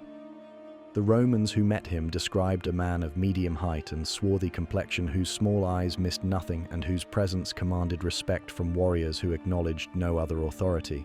The pressure that Hunnic expansion placed on Germanic tribes created a domino effect that pushed entire populations westward into imperial territory. The Goths, who had settled north of the Danube during the previous century, found themselves caught between Hunnic aggression and Roman intransigence, while the Vandals, Suevi, and Alani faced similar impossible choices. These were not warrior bands seeking plunder, but entire peoples moving with their families, livestock, and portable possessions toward lands that offered hope for survival. The Gothic crossing of the Danube in 376 marked the beginning of the end for the Western Empire, though few contemporaries recognized the significance of events that seemed like merely another frontier crisis. Emperor Valens, faced with tens of thousands of Gothic refugees seeking sanctuary within imperial territory, made the fateful decision to admit them as foederati while retaining their tribal organization and military structure. This compromise solution satisfied no one while creating precedents that would prove impossible to reverse. The Battle of Adrianople in 378 shattered more than an imperial army. It destroyed the myth of Roman invincibility that had sustained imperial authority for centuries. Valens himself perished in the fighting, his body never found among the thousands of Roman dead who littered the Thracian plain. The Gothic victory demonstrated that barbarian armies could defeat Roman legions in conventional battle while revealing the limitations of military tactics that had changed little since the days of Marius and Caesar. Theodosius the Great temporarily restored imperial authority through a combination of military campaigns and diplomatic accommodation that recognized new realities while preserving essential Roman interests.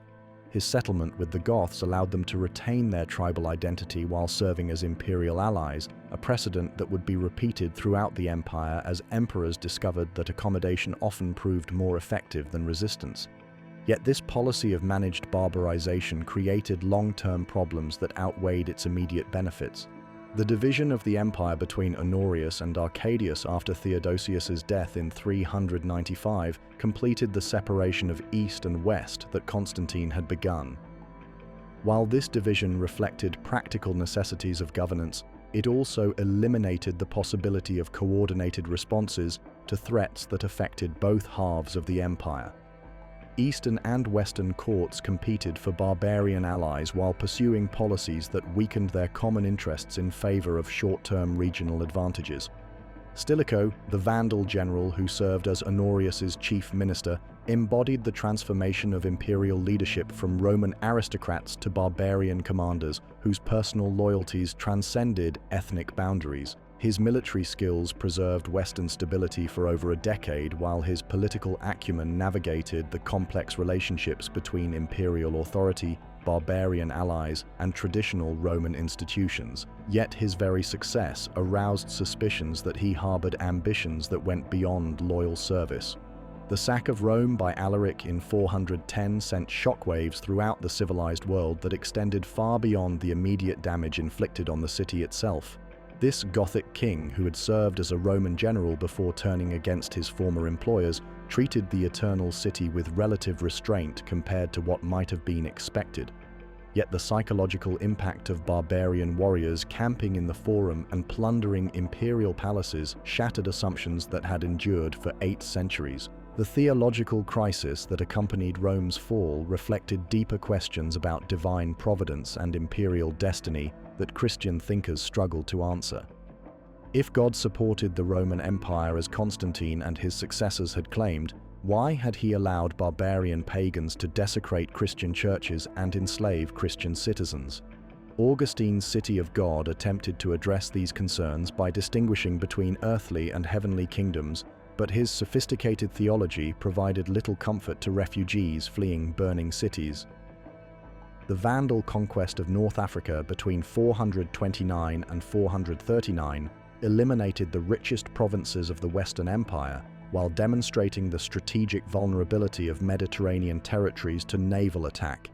Genseric, the Vandal king who led this expedition, possessed political skills that matched his military abilities, creating a stable kingdom that controlled crucial grain supplies while maintaining a fleet capable of raiding throughout the Western Mediterranean. The loss of Africa reduced the Western Empire to Italy, Gaul, and parts of Spain, while eliminating tax revenues that had supported imperial administration for centuries. The grain fleet that had fed Rome for 500 years now served Vandal interests, while the olive oil and exotic goods that had sustained imperial luxury disappeared from Western markets. These economic consequences of territorial loss proved more damaging than military defeats because they undermined the financial foundation upon which imperial survival depended. The Hunnic invasion of Gaul in 451 created the last great coalition of Roman and barbarian forces fighting together against a common enemy.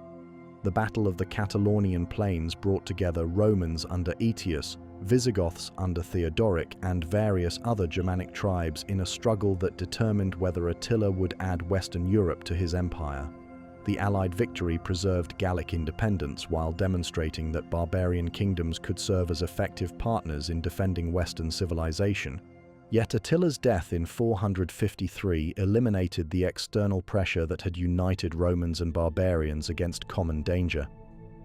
The Hunnic Empire fragmented into competing factions that ceased to threaten established territories, while the Germanic kingdoms that had served as Roman allies began pursuing independent policies that reflected their own interests rather than imperial commands. The delicate balance that had preserved Western stability collapsed without the threat that had created it. The murder of Aetius in 454 removed the last effective defender of the Western Empire at the moment when barbarian pressures required strong leadership and clear policies. This general, who had spent his career managing relationships with Gothic, Hunnic, and Vandal leaders, possessed the diplomatic skills and military experience needed to navigate the complex world of 5th century politics. His death left Valentinian III dependent on advisors whose understanding of barbarian affairs proved inadequate for the challenges they faced. The Vandal sack of Rome in 455 demonstrated how completely the Western Empire had lost control over its own destiny. Genseric's fleet sailed from Carthage to the Tiber mouth without encountering significant resistance, while his warriors spent 2 weeks systematically plundering the city that had once commanded the Mediterranean. Pope Leo's negotiation with the Vandal king prevented massacre and burning, but could not spare Rome the humiliation of seeing its treasures loaded onto ships bound for Africa. The succession of shadow emperors who claimed the Western throne after Valentinian's death reflected the complete breakdown of imperial authority in favor of barbarian kingmakers who found puppet rulers more convenient than direct rule. Majorian, who briefly attempted to restore imperial power through military campaigns against the Vandals, demonstrated that effective leadership remained possible but faced insuperable obstacles from both barbarian enemies and Roman collaborators who preferred accommodation to resistance.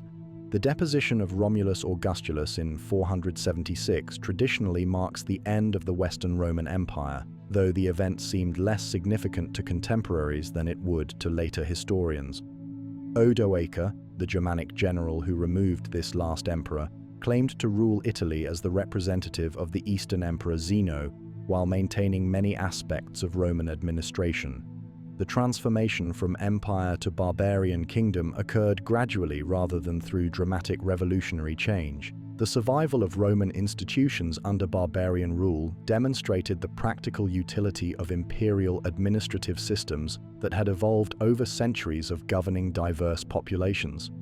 Gothic kings in Spain and Gaul continued to use Roman law courts, collect Roman taxes, and employ Roman bureaucrats who possessed the technical skills needed for effective governance.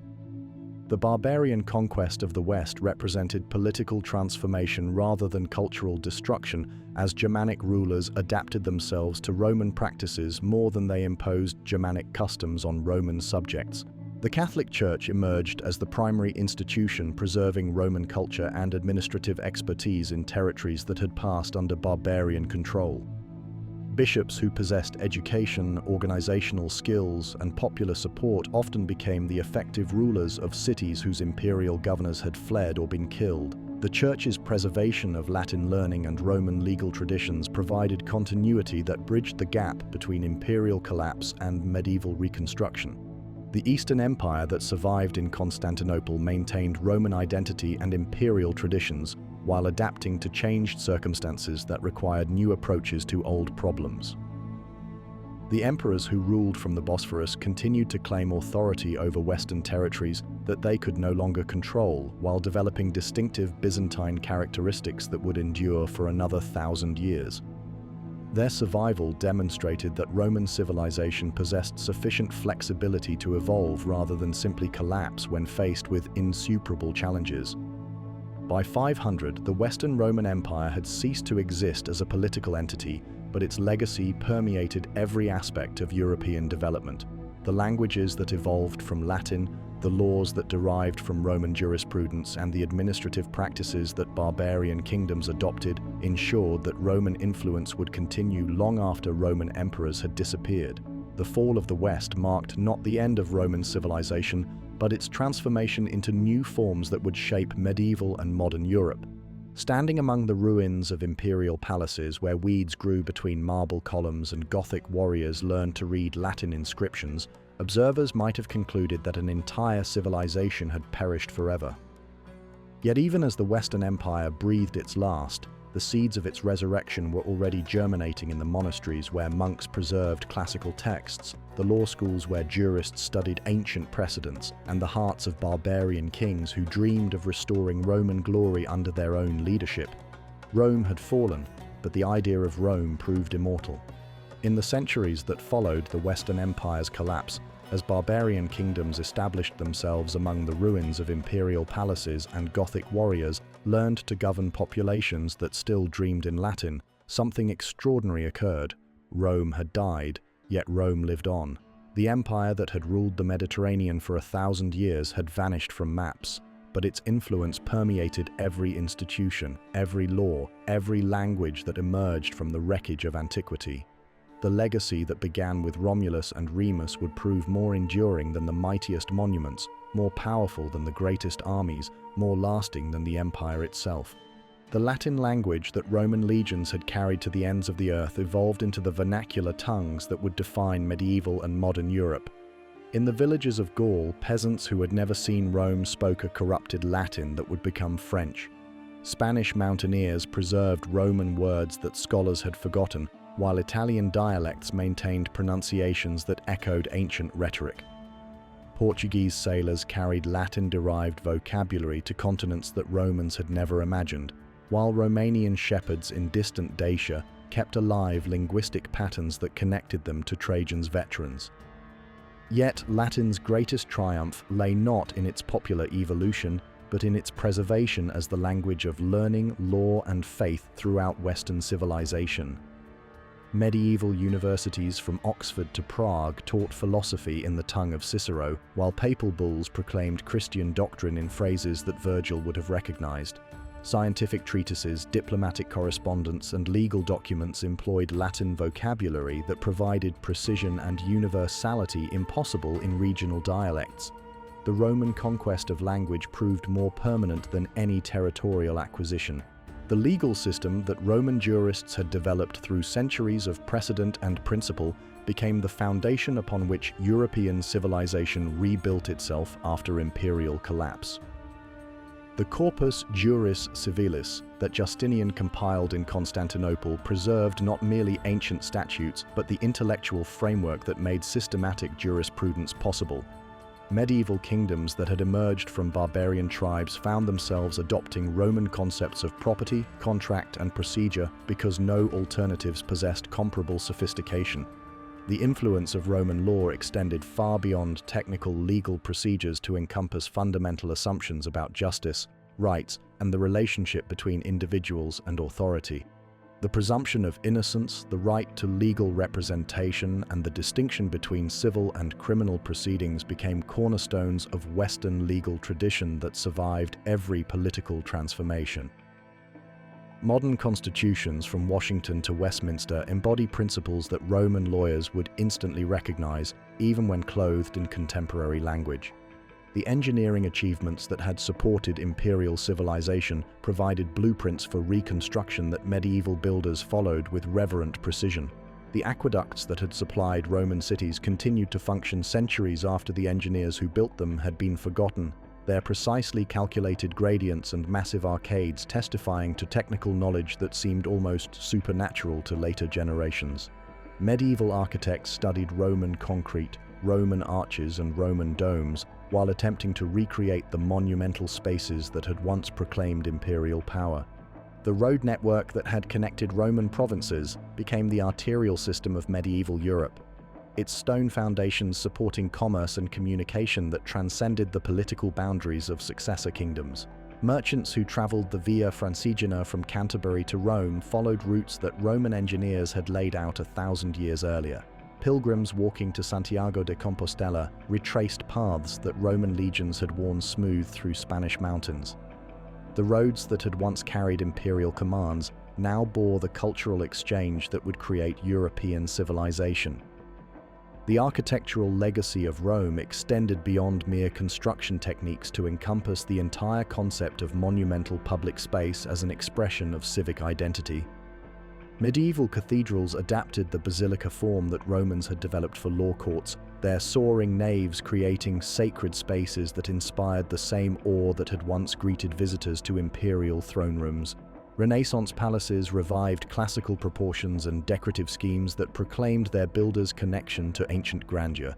The administrative practices that had governed the Roman Empire provided templates for medieval kingdoms struggling to create effective government over territories that had fragmented into countless local authorities. The papal bureaucracy that emerged in Rome during the Middle Ages consciously modeled itself on imperial precedents, its chancery producing documents that employed Roman formulas and procedures. The Holy Roman Empire that Charlemagne founded in 800 claimed direct descent from ancient Rome while adapting imperial institutions to Germanic conditions. Christianity itself bore the indelible imprint of its Roman adoption, its organizational structure and theological vocabulary reflecting the administrative genius that had once governed the Mediterranean world. The papal monarchy that developed during the Middle Ages employed Roman concepts of hierarchy and authority while adapting them to spiritual purposes. The council system that resolved theological disputes followed procedures that Roman jurists had developed for secular courts. Even Christian art and architecture drew heavily on imperial iconography while transforming its meaning to serve religious rather than political purposes. The Renaissance that began in Italian cities during the 14th century represented a conscious attempt to revive Roman cultural achievements while adapting them to contemporary circumstances. Humanist scholars who rediscovered ancient manuscripts found in classical literature models of eloquence and wisdom that seemed superior to medieval alternatives. Artists who studied Roman sculpture and architecture created works that combined ancient techniques with Christian subjects, producing a synthesis that defined European culture for centuries. The political theories that emerged during the Renaissance drew heavily on Roman examples of republican government and imperial administration. Machiavelli's analysis of power politics employed Roman historical examples to illustrate principles that transcended particular circumstances. The founding fathers of the American Republic studied Roman precedents with obsessive attention, finding in the careers of Cincinnatus and Cato models of civic virtue that they hoped to emulate in their own experiment with representative government. The revolutionary movements that transformed Europe and America during the 18th and 19th centuries consistently invoked Roman precedents to justify their opposition to monarchical authority. French revolutionaries who executed Louis XVI saw themselves as modern Brutuses striking down a tyrant, while American rebels who defied George III compared their struggle to Rome's resistance against Tarquin the Proud. The classical education that European elites received ensured that Roman examples remained central to political discourse well into the modern era. The legal systems that emerged from these revolutions embodied Roman principles while adapting them to democratic conditions. The Napoleonic Code that spread throughout continental Europe represented a systematic attempt to revive Roman jurisprudence while eliminating aristocratic privileges that had accumulated during the medieval period.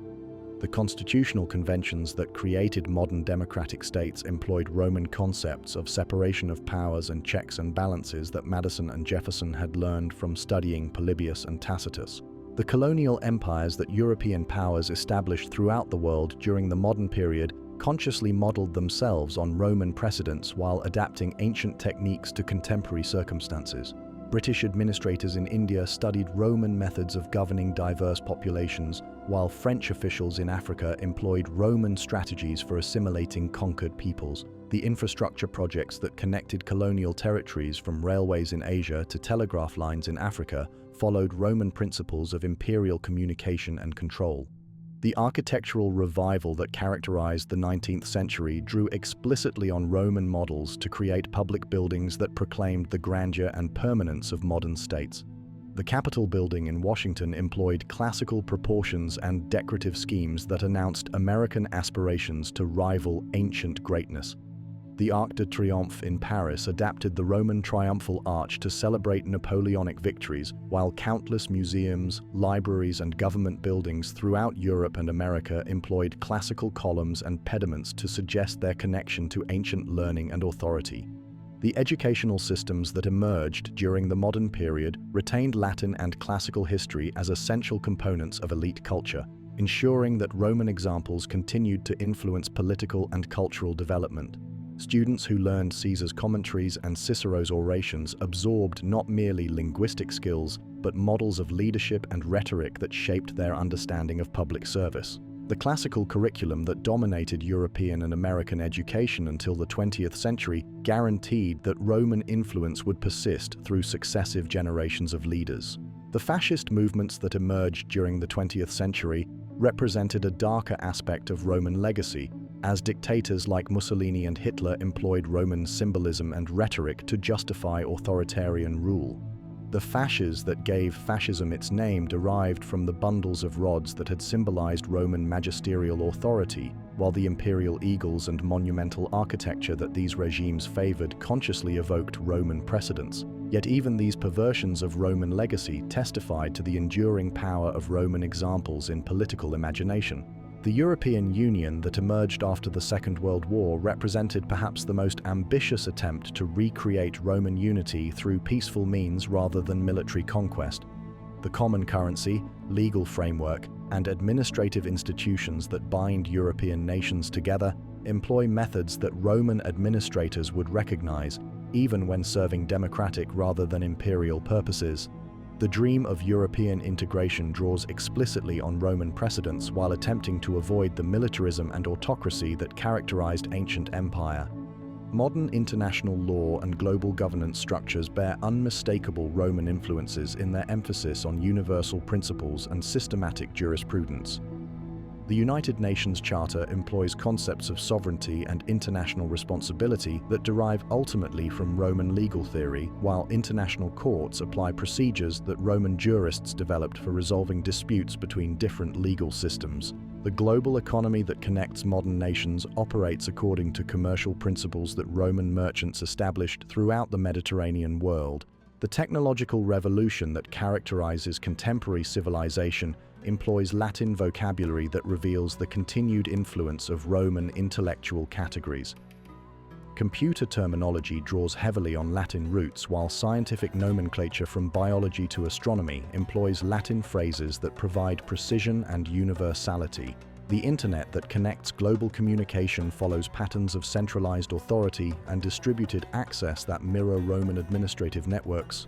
Yet perhaps the most profound aspect of Roman legacy lies not in specific institutions or practices, but in the fundamental assumption that human civilization can transcend ethnic and geographical boundaries to create universal communities based on law rather than force. The Roman idea that diverse peoples can share common citizenship while retaining local customs and traditions continues to inspire efforts at international cooperation and global governance. The vision of a world united under just laws rather than divided by tribal loyalties represents Rome's greatest contribution to human development.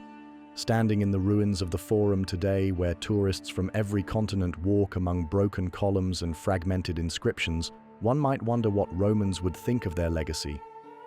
Could Caesar have imagined that his commentaries would be read by students in Tokyo and São Paulo?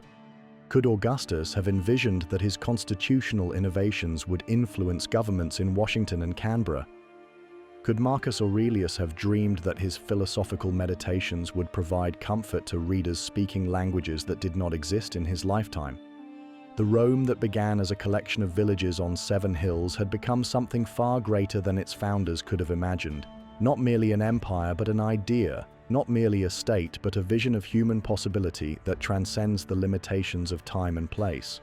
The legions that conquered the Mediterranean have long since turned to dust. The emperors who commanded the world are remembered mainly as names on ancient coins. Yet the civilization they created continues to shape human development 2,000 years after its political collapse. In this sense, Rome never fell at all. It simply transformed itself, like some mythical creature that renews itself through apparent death, into forms that could survive the collapse of empire while preserving its essential spirit. The Rome that lives on in law and language, in art and architecture, in political theory and administrative practice, proves more durable than bronze and more lasting than marble. As long as human beings strive to create just societies and universal communities, the legacy of Rome will endure, inspiring new generations to pursue the ancient dream of civilization that unites rather than divides, that elevates rather than oppresses, that remembers the past while building the future.